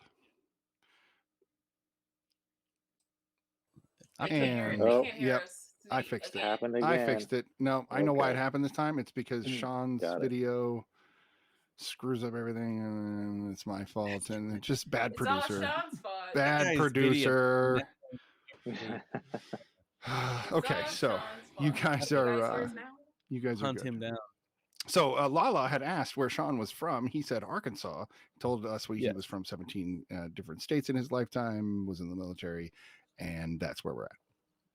Yeah, Yeah. Cool. been I around. mean, because it's like whenever you speak, it's like I kind of hear my family. None of my family is from Arkansas, but they all have a twang, and it's all mixed. It's all mix and match because my Yeah. family lived in like the southern states, and then they started moving up, and so they've picked up a lot of different things. So when my family got here, and I talked to my family, I'm like, where y'all from? Because like even my mom's like born and raised here, but she sounds like from time to time she doesn't sound like she's from here. She sounds like she has a Chicago type of twang. Oh, Maybe it's a interesting. Georgian type of thing. It's all over the place. So like I like voices, I like tones, I'm That's obsessed with awesome. stuff like that. Yeah. So yeah. Oh, Your family's from the South, Lala. My family's also from the South. It's very interesting that there's kind of these Southern roots in 3 of us. Obviously, if Sean, I assume, if you're there, you might also be from there eventually from your yeah. family. This is born and raised. Right. Born and raised here. Oregon, weirdly enough, where Brian's all the like, movie I've things just been where I've been. I'm where up in we're the- from, there's I'm up actually a in the mix of top accents over left. here, right? There Up is, here in Portland, you get the very West Coast, the way that Brian and I both talk, you get that, right? But then when you go into any other part of Oregon, it turns into Arkansas Oh, yeah. almost immediately. That's There are funny. people with as much It's like twang in rural Oregon. areas. Yeah, it's Yeah. weird. They're like, "How you doing, y'all?" And I'm like, "Did I leave Oregon? I don't know what it's happened." like the extremes too. It's like Portland's up in the top, very top, like left corner, and then if you go down to the far like bottom right of Oregon, that's where you're getting like a completely different. Like But they're also Lakeview. like closer to like yeah. Yeah. It's funny Yeah. when I was in the military, people thought I had an accent. I'm like, I'm from Oregon. What the accent do you think No, we have? but you But- do though. Like nobody right, ever yeah. hears their own accent. 'Cause No, people totally. Yeah, say yeah. Michigan people talk very up here, but I feel Yeah, like my yeah. voice is quite deep for even like for a female. I don't feel like I'm like I can pass for a dude or anything. Like I ain't crazy like that. But I still feel like my register is a little bit lower than most females I know. But people say that Michiganders talk with a voice that's up here. Like, and I'm just like, no, we don't. But then I think we do because enough people have said it, and I'm just like, you know what? I Mhm. agree with you. I won't fight it. Yeah. I guess that's how I talk. I think it's interesting because the accent that Brian and I both have is what most people grew up with from film and or the news. Mhm. Like you watched cable network news and Yeah. they all speak like this. So there was this assumption that that was like the universal accent. It's not. It's just a West Coast accent. Like this is just how we speak on the West Coast, which is very little inflection. So it makes sense that it would be considered a non-accent. But we still, True. I say hella. That's a Just West know Coast that thing. everybody has it. I just love that everybody has an accent. If you really think about it, Right. everybody thinks they speak like English, and you do, but it's a different type of English everywhere you Oh. go, and everybody doesn't speak the same. And yeah, we can understand each other, but there's going to be some little idioms that's like, Oh, yeah. huh? Yeah, ask the English if we speak English, and they're going to go, no, They're like, none of you do. "No." And I want to know, and I really want to know, if we don't speak English, what do we speak? American. Then? Right. We Yeah, speak so- different Why is every- dialects of but why American is- English. But why is everything labeled American? I don't like it. I I know. don't like It should be U.S. English, you know. U.S. English, I guess. Yeah, because our country's Or name I is think that's how a United lot of States people of say America. American. It's not America. Yeah. We can get into this. We can get into this. I think a lot of people just say American English, I guess, like you could say. But Here are the Right. rails, and here we go. So Yeah. That's so- the fun part of this I show. love it. I love it. No, I love it. That's why I commentate on it. Okay, so we've done This our. off the rails segment did brought we- to you. Did by everybody Normal rate? Water. Everybody did rate. Yes, Hey. everybody rated. Sean gave Yes. his rating. Okay. Mhm. So we're gonna move on to The Vicious Kind. Now, this was a suggested Vicious, yeah. movie by Lala. Sounds like she put a few movies in a hat and grabbed this one and Oh. said, "Let's do this." It does happen to be a Thanksgiving film, so she did look Sure for those. does. While Thanksgiving is much more of like a backdrop, kind of like Die Hard, and so Wrong. Or is it a Christmas movie? so this is much more of a relationship movie than a Thanksgiving I movie. think that's But a Christmas movie. anyway, we'll move on from that, and I'm going to let Lala, of course, explain the film, who's in it, and give her initial impression. Let's hear it. Well, I can't really explain this film because it's unexplainable. The Vicious Kind stars Adam Scott, Britney Snow, J.K. Simmons. Talk about a zaddy. Anyway, my taste is all over the place. But anyway, It is. and Yeah, I'm learning so much about you today. Tonight. I like people. Like, you know what I mean? Like, Yeah, I just there you like go. good I like looking it. I love it. No discrimination over here. Right. If you're cute, you're cute. Dang it, I will say it.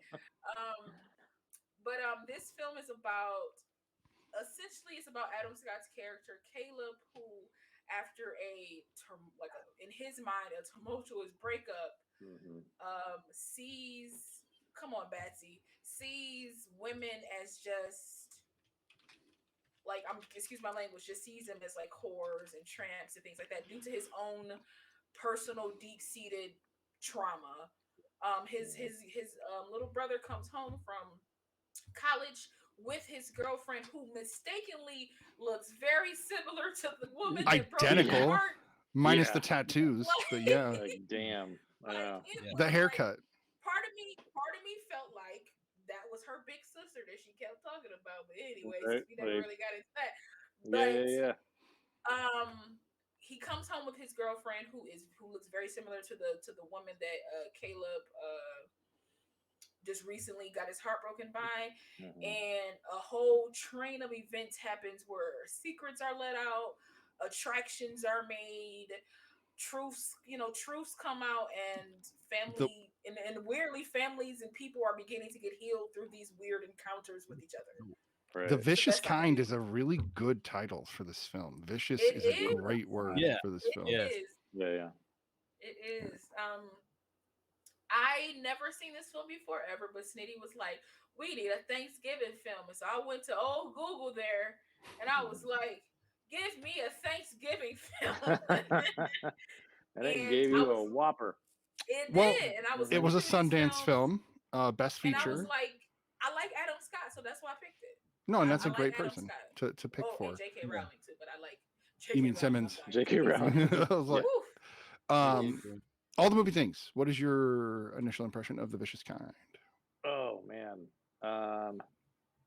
Yeah, like I mentioned just earlier, like just I knew what I was in for just from like the first frame of the film. Like it starts close on Adam Scott's face, and it's kind of like slowed down, and he's going through something in his face. I mean, you're just like, okay, this is like also based on like I love Parks and Rec and like what we know from what he's done with a lot of comedy.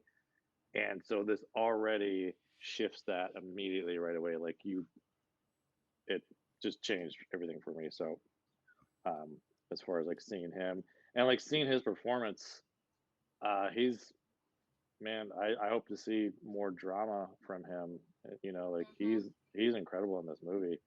Mhm. Um, and like I mentioned it before the show, but like there are these like little bits of levity in there that he does that because the drama is so like dark when he does those like little bits of comedy and levity, I'm like, oh my god, okay, it's like much more powerful. Thank I'm you. like, Thank you. yeah, yeah, exactly. I Like I felt like needed that. even the way he came out from behind the shed when his dad shot at him, he kind of had a Yeah, no, comedic way totally. of Yeah, exiting yeah. and It just was holding like it was a himself. little funny there.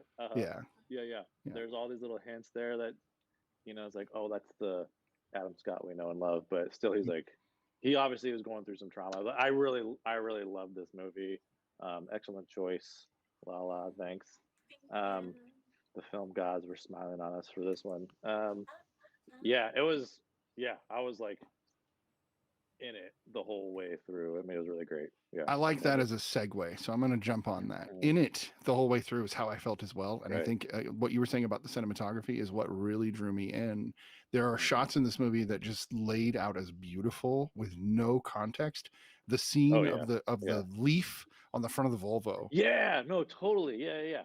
stuck out Like to me there's as like just some like, kind of dude, I metaphor stare at there. those whenever I'm driving my own car, and so I'm like, Yeah. it's almost like thought process or like reflection.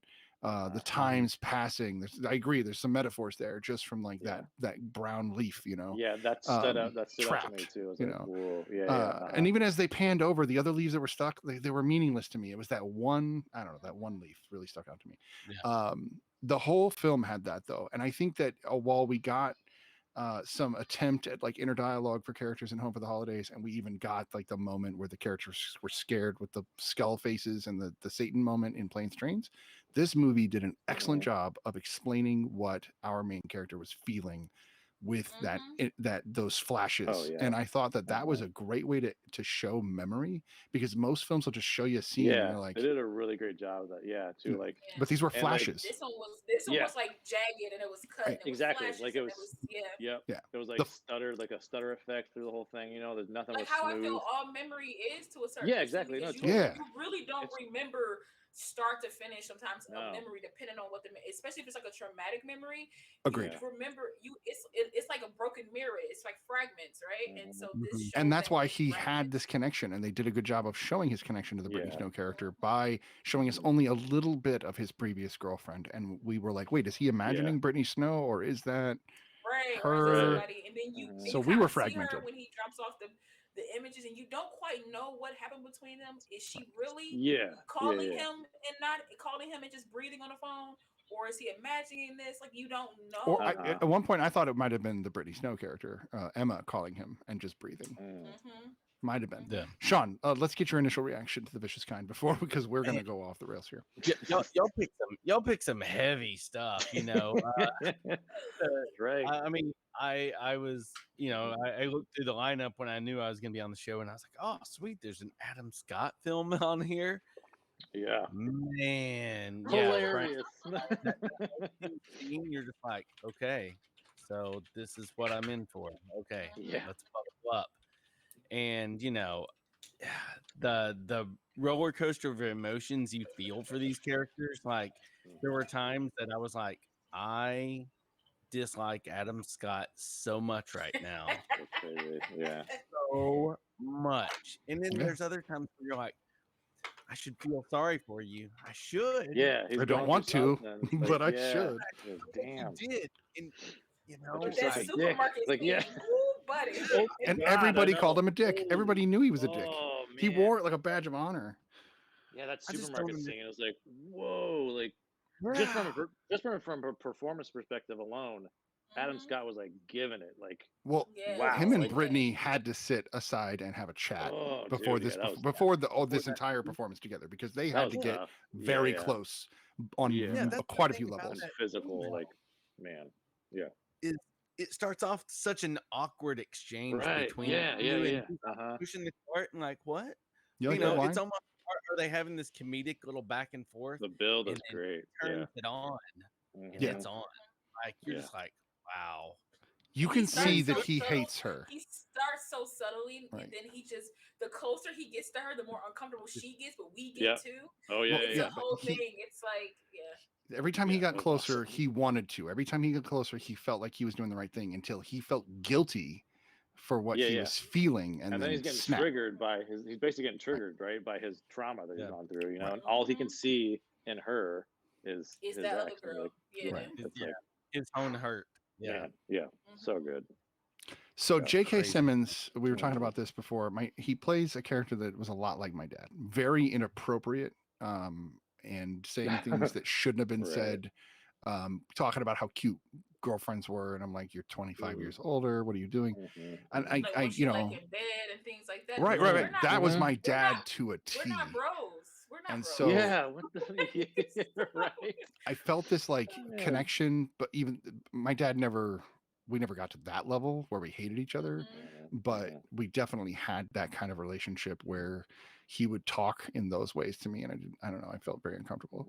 Mhm. Simmons though is the kind of guy that when he looks at a role, he embodies it, because this is a very different character. There's even a little bit of an accent. I can't quite pick it Yeah, up, yeah. but he put a Yeah, little yeah. accent on this character, and I think it's set in like Massachusetts, isn't it? Or it is, and I Connecticut or think he something just like went that. with like Yeah. a subtle accent. But Yeah, when it wasn't over but the subtle, top. not too much. Yeah. Mhm. when he catches Adam coming out of, when he catches Caleb coming out of the bedroom, Right. Oh man. and he's like, did you just fuck your brother's girlfriend? You did, Yeah. didn't you? Like, he was just, God, man. I was just like, Yeah. oh, dude, their relationship was like said in that moment. I didn't need the shotgun scene, Yeah. like showed tension, but it didn't show what their relationship was. But Mhm. that I was Mhm. like, crap. To me, that scene parroted the friend being like, "Yo, so did you fuck your brother's girlfriend yet?" Like he knew.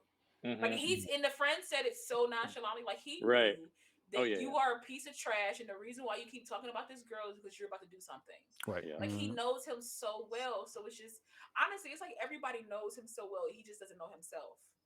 No, totally. You know? Yeah. He doesn't want to. He wants to fight that part of Yeah. himself. You know, like we all would. Yeah. Like there's things we've all done. You know, I mean, I can only speak to myself. Like there's stuff I don't want to admit that was part of me. You know, but it's Mm-hmm. you know what I mean. That's what he's kind of going through, and it's yeah. But he just doesn't want to face it. Where everyone else is like, "What are you talking about? That's who you are right now." Like We should warn We people know about you. this film. There are a couple of moments for Yeah, triggering. The language yeah, yeah. definitely, if you can get triggered by language and misogyny, Yeah, big time. Yeah.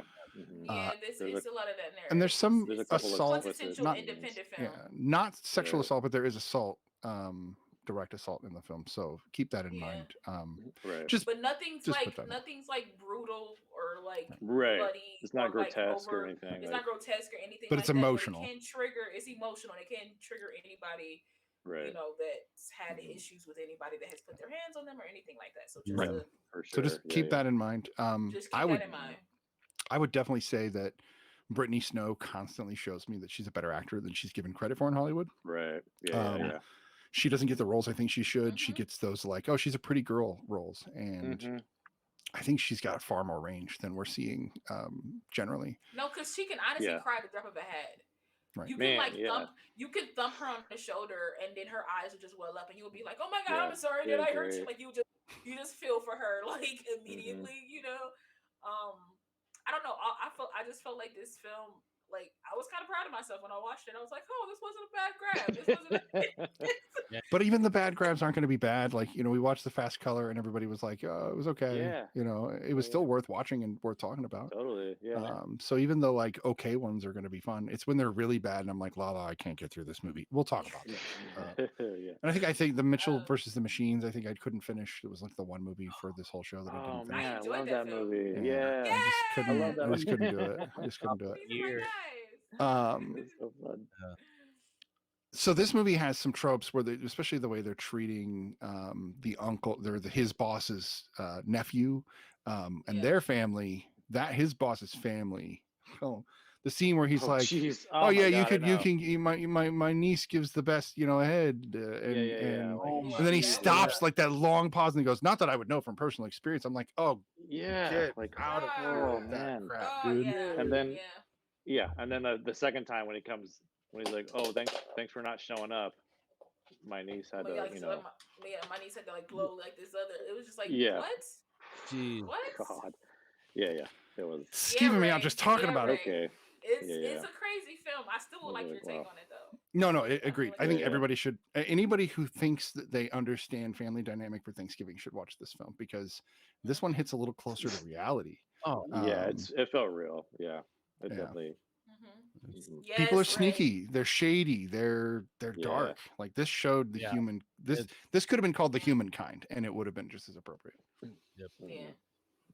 Yeah, Anyway. but I feel like we all have those moments where we go back and forth and like how we filter and how we we emote, how we act, because like one, people say things out of anger and then they think about it and be like, well, that wasn't about them, that was about me, I shouldn't have said that, and it's Right. hard to apologize, and the fact that his character could find immediately be like, you know what, this is not what I'm supposed to be doing, and he apologizes, and honestly it was just weird that it took this encounter with this girl like to be like a surrogate for the ex that he had, for him to finally be able to deal with his drama, that towards the end he became slightly better, he started treating the nephew better, he finally He even told his daughter how treated he the felt. prostitute better. He Right. did. He treated her better, Yeah. right? From what you Yeah. saw in the beginning of how dismissive he was of her. Like you see the progress in him, and it's a weird film to see the progress in somebody, but you see It the is. progress in him. It's incremental. Like it's which is I feel like that's more real. Like we don't make these like Yeah. sweeping changes, in the period of Overnight, whatever yeah. a movie is. Yeah, it's like Come these in little and have a tiny beer, things. kind of a thing. Like let's Right. just talk. Yeah. Yeah. Like the end of the film, that was perfect. Like, just I mean, I love the way that the last shot of the film was like, yeah, just come on in, and you Because can my kind of thing is, imagine, Yeah. because you yelled at your dad for not coming to see you in 8 years, but did you ever go see him? right? Yeah, there's You know that's what I the mean? two Did you live extremes. 2 ever? miles And away that's from the each other. right, and that's the end clip of him finally being like, you know what, I'll be the one Right. that opens Yeah. this door to see if we can be different than what we were before. So like, ooh, that rhymed. I think he was absolutely taking pictures of his dad, and that camera was around his neck well before we met the Emma character. No, no, I agree. Oh yeah. I agree. Yeah, he had done that before. Yeah. Right. Yeah. Yep. It's not nothing Yeah. new. Yeah. And then also seeing J.K. Simmons come around with the younger son too, and like that part really hit for To me. see because you see how much that relationship meant to him, because he didn't have a relationship so much with the older one, and that's why he didn't open his mouth, because he couldn't lose that. He can't. He I don't think he could afford to lose another person. Lost the mom because he cheated. Yeah. Lost the son because he lied about the cheating, and you can't lose this one now. No, and I like the way that Adam Scott approached, or the Caleb character approached that. He's like, you don't want to die alone. And he knew that he was right and just walked away. Walked away from a man holding a shotgun. Who just said, I'm going to kill you because you came back to my house for the first next time you step on my property. I know, like he's just and he just stranger. takes it right to him. I was like, damn, But you are that fed up. I love that you see the change in everybody, because you see the change in JK's character from how he treated Emma, because towards the end she was like, well, thank you, and he was just like, yeah, you're welcome. Yeah. And, totally. he cut, and she knew too. And she knew, like, there was no more flirting, there was no something. more me doting, like, there was no more of this grabbing your hand inappropriately and doing all these things, and no, like, you're going to be with my son, fine, I'm going to cut it off. Exactly. Because I no longer respect anything. I see you, like I see you for who you are. I see you for what you've done. Like, he cut all that off. Yeah. Yep. Sean, I gotta ask directly. I gotta ask you: do they stay together after the film? Do Britney, Snow, the Emma and Peter characters stay together once they get back to college? Yeah. I don't think so either. Maybe awkwardly for a few weeks, can but I then say? Can I change? Can I? Do you think they'd say no, together? no, Sean, go ahead. Oh no, I was gonna say that they're the ones that they're gonna go into it too headstrong. They're gonna get an apartment. They're gonna last about 3 months. Damn. Then one of them's gonna get stuck with the lease, and it's gonna end so bad. You don't think they'd play chicken until they got married? I don't know. I don't know. Yeah. I've seen relationships just like theirs end in marriage. Totally. Yeah. So that's a fun point. I think that she will be with him forever. simply because she he never. I don't think either one. It looks like neither one of them has had sex before. They both are virgins. It seems. It seems Yeah. because when he asked her after her and the guy had sex and he asked Right, her, Caleb. she got kind of like skittish about it because I think she was because I think that's why in the bedroom they were both like her and the boyfriend were uncomfortable because neither one of them knew what they were doing, right? Yeah. And anybody that has experience and you are going in it with a virgin, you'll tell him like, no, go here, do this, and it's easier for them because they understand like, okay, this is. I don't think either one of them knew. So when she Yeah. found somebody experienced, when she found somebody passionate, because if you look at the relationship that she has with the younger brother, it's cute and it's fun, but it's passionless. Yeah. Yeah. It's They're bubbly. both There's awkwardly going through Yeah. it. right. There's Yeah. nothing exciting about it.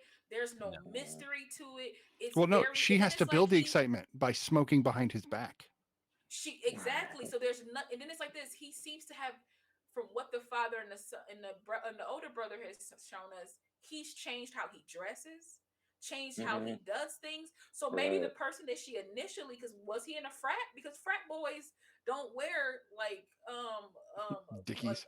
sweater vests Right. and Yeah. Dickies and things like that. So Was he did Mike Wallace? changed?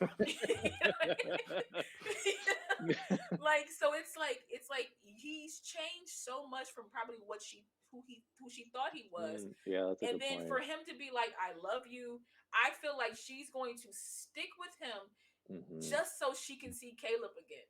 Yeah, I was Because going to say that. because if you leave him, you can't Damn. see his brother again. You Oh, can't I gotta stop him see the at vicious house. kind comes Oh, again or something You like. know, like you can't. That'll be a good Ouch. comes again. That'll be a good title. That'd be a perfect title. I had to Yeah, put it like, out I there. really think that she will bite the bullet because if you think about it, the brother ain't bad. It's just no. He'll It's get a just good no job. mystery. He'll provide. He'll get a good job. He'll provide. Yeah. They'll have the little fun. They'll go bowling. But They'll be He'll give good security, kids. He'll right. be a the good older dad, brother, probably. Yeah, yeah. You know, but she won't be able to be with Caleb if she leaves him. I think she'll be with him forever. I think she'll stick just for because she would have easily broken up with the younger brother to be with Caleb. Because That when he said, relationship "I would have can't ended the do next this," day. Yeah. I don't think it would have though. I think for the first time, he found somebody that's very honest with him, that's upfront with him. She was asking him questions ain't nobody in his family ever asked him about his mom, what's going on. She punched him in the face because she didn't take no crap from him. Like I think this is the first person that he found. And I think he essentially he kind of loved her. I'm gonna put some quotes up because it's very fleeting, but I felt like he kind of loved her too, but he loved his brother more. So His duology of his character, I don't think anything he did to her was because of his brother. I think it was literally because he wanted her himself. No. Yeah, for sure. So but he loved her. That's why he didn't take her from his him. His duology is really interesting because he gets angry at the things he's done. So he attacks Britney Snow and is totally a piece of shit to her on every level. And then he goes to the bar and defends some random woman who was mistreated by a guy. Of course, that guy should have definitely been put in line. But what's freaking Caleb doing putting this guy in line when he wouldn't even put himself in line? Or treats everybody like all of a sudden he feels righteous and exactly. So he literally was beating himself up in that moment, which I thought was interesting. This film is loaded with honestly, those. Can I say how smooth that beat up was? Oh he yeah, just grabbed her. He was just like, yeah, it's crazy. It was with like that song in the jukebox. It was so seamless. Do you think this is the type of song that you would, Yeah. I was like, if that's not the cleanest sucker punch I've ever seen. Yeah. Well, and he took on two more guys and was like, come on. And then it took his buddy coming in. And I knew his buddy. I was like, his buddy's going to come save him. I was like, come on, friend, save your bestie. And then the two girls in the back were like, woohoo. They were like, go do it. I was like, okay, at least they're like involved. Because something tells me that these guys come in there all the time harassing women and somebody finally put them in their place. But it's a small town, so how did he not know them? And like these are what's the weird about movies like this, where you can tell it's like a little area, everybody knows But think about everybody. it though, he's kind of a dick and he's kind of a recluse at the same time. Like he only Right. goes out Yeah, with he the kind of same sticks to himself people. a lot. He's Like, only yeah, with the same. He's with the people that he do the crew things with. So right. he don't pay attention to other people. And then it seems like in those flashbacks that when he was with that girl, he was very involved with her too. Yeah. So Yeah, you know, yeah. Okay, I just went on to IMDb for this, and it doesn't get as high a rating as it should. So I don't know who's rating this movie because they're all wrong. Interesting. But but the parents guide is really odd because it says sex and nudity mild. I'd put it at moderate minimally. Yeah, it's a yeah, moderate. very moderate. Violence and gore is mild. Yeah, probably. Profanity mild. No, like it's at least moderate, if not higher. Yeah. Drugs and alcohol, tobacco use, their cigarette thing is a huge part of the film.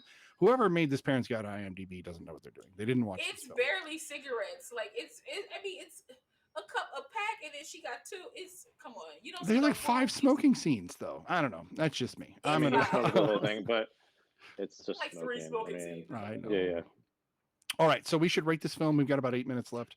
I do want to take our new raid emote and hopefully raid. If you can unlock an emote, even with your points, go ahead and do that so that we can raid somebody with something fun. But let's go ahead and rate this movie. Let's let Sean give his rating first. Yeah. I'm gonna go a 7 out of 10. Y'all laid this one on me. It hit heavy, man.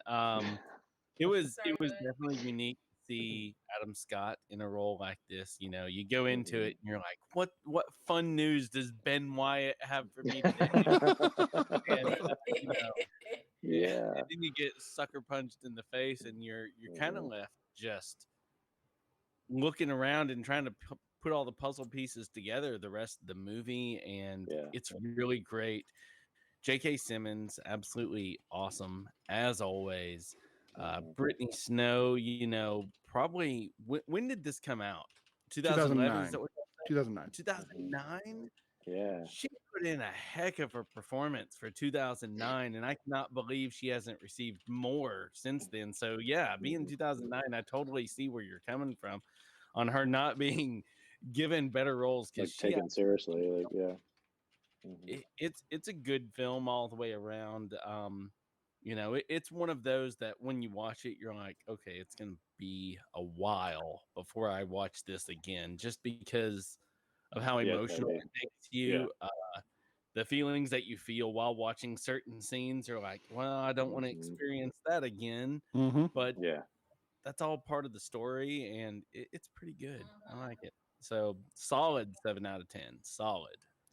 I like it. I like the word solid, so I'm gonna give you that. Lala, what's your take on The Vicious Kind? I love a good independent film. I love a good independent film that's kind of dark, that gives you a lot of meat and potatoes, as Mr. Simmons would say. I give this film a solid, because I love the word solid. Give this film a solid 8.5 out of 10. Ooh. Give it a solid 8.5 out of 10. It's something that I'll probably partake again in, like later on in my life, maybe just to like glance back at it to see if I see anything else.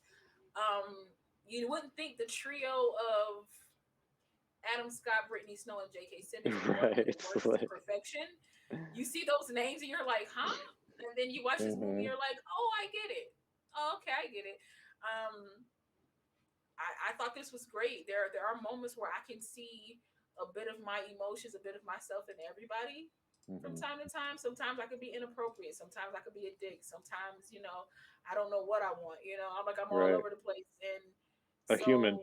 Exactly. How dare you feel? But I felt like, and that's how I felt. Everybody had a human emotion to a higher degree. Like they had like one emotion that every human has, and they just had it at a higher degree than everybody else. And so, I thoroughly enjoy it. I thoroughly enjoy it. Solid 8.5. Yeah. I like it. All the movie things. Yeah. Lala and I are on the same page. This is an 8.5 for me. Yeah, it just kind of blew me away. It was really great. This is my new every Thanksgiving I'm gonna be watching this movie. No, not really. This is how I'm gonna ring in the holidays, guys.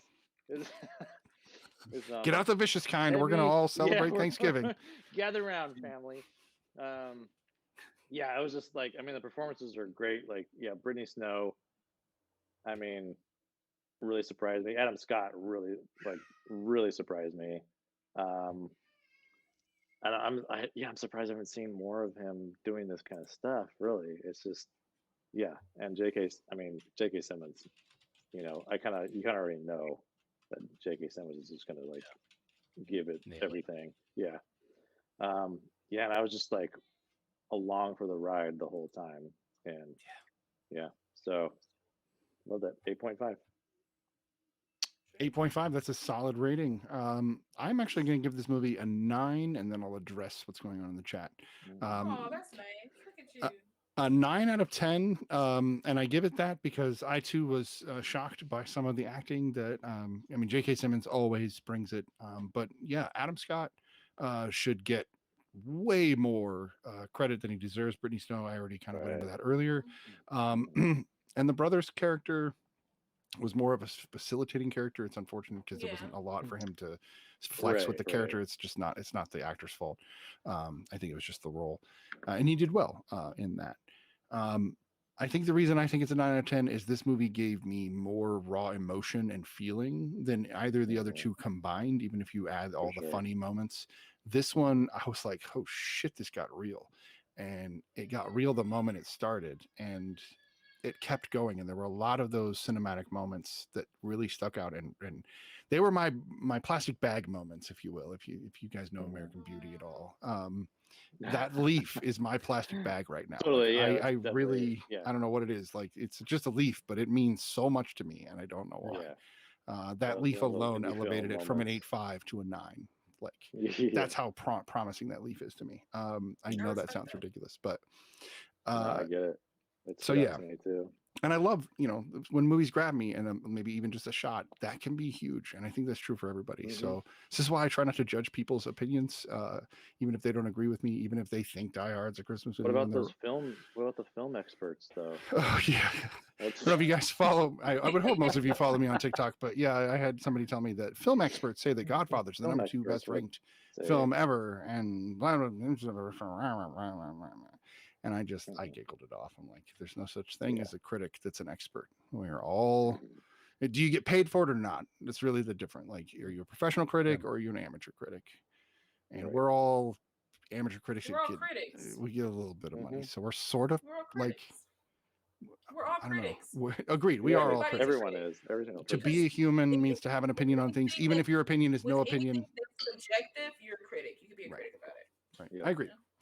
So yeah, we respect all the opinions. So if you want to come in here For and sure. tell us Vicious Kind sucks, we're going to disagree, but we respect it. Yeah. And don't be a dick about it. Unlike right. Adam Scott. Right. I don't know, man. I would love to start comparing the worst characters, like who's the biggest a-hole, because he makes one of the lists. Like that character, I he's don't know. right I up think Mark there. Wahlberg and Fear kind of got you. I think That's Adam crazy. Scott would out dickhead Fear Mark Wahlberg's I don't Fear think character. so. So that's just me. Yeah. Yeah, but yeah, I think that'd be fun. We should rate our top dicks. I was gonna say rate our dicks, but why not? We'll just put it out there. Mhm.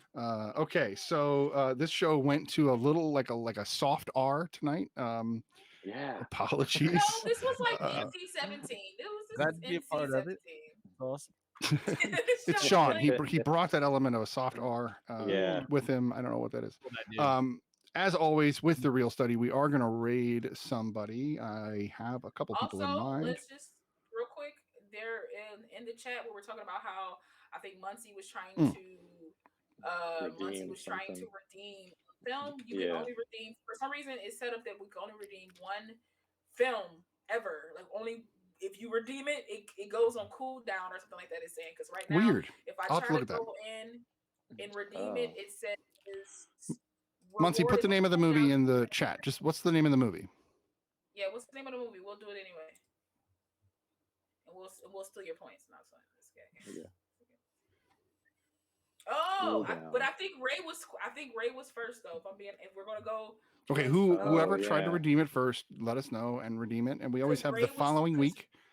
Yeah, because Ray was talking about it. But Muncie and Ray, put in your movies. we will have to push their movies off because we are going to be having a guest next week, and I want our guests to be able to pick our films as well. That's fine. We'll still do their movies right. though. So even if you pick it, it'll just get bumped. It doesn't mean you won't Yeah. get your film. Right. Because No, both of you put your movies in. We'll write them more down. than 3 is a little tricky, so we stay with 3. That being said, Yeah, we stay with 3 for sure. put your movies in. Absolutely, we will figure it out. I'll get that whole situation figured out. I'm not sure why put it's it in doing the that. Discord if it's better. Put it in the Discord so we can always have it. Right. Agree. That's actually a better place to do. That way we can do our raid. Let's see, who are we gonna raid? Let's raid somebody. Big Cheese Kit. Let's raid Big Cheese Kit. He's pretty big. Let's raid Jay. Give me 2 seconds. Let me go cut on my PS4 so I can play the game. So this is a firefighter that does charity event streaming. His name is Hbo the Schmo. Very cool guy. Thanks, Betsy. Thank you very much, love. We had a good time. Even though they don't know who I am, but still tell them I said hi. Absolutely. So again, if you are not following all my co-hosts and myself on TikTok, YouTube, all those wonderful streaming services, please do. And we will love to see you on all those services. Otherwise, this has been another episode of The Real Study. And I am Mr. Snidbits saying good night. And here we go for our raid. Later. Good night. Oh, so long. Farewell. Be ready. I love it. I love that it. movie too, though. I love that movie too. Yes. All right, guys. Have a great evening.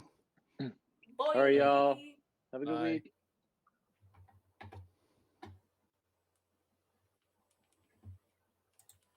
Are we clear? No.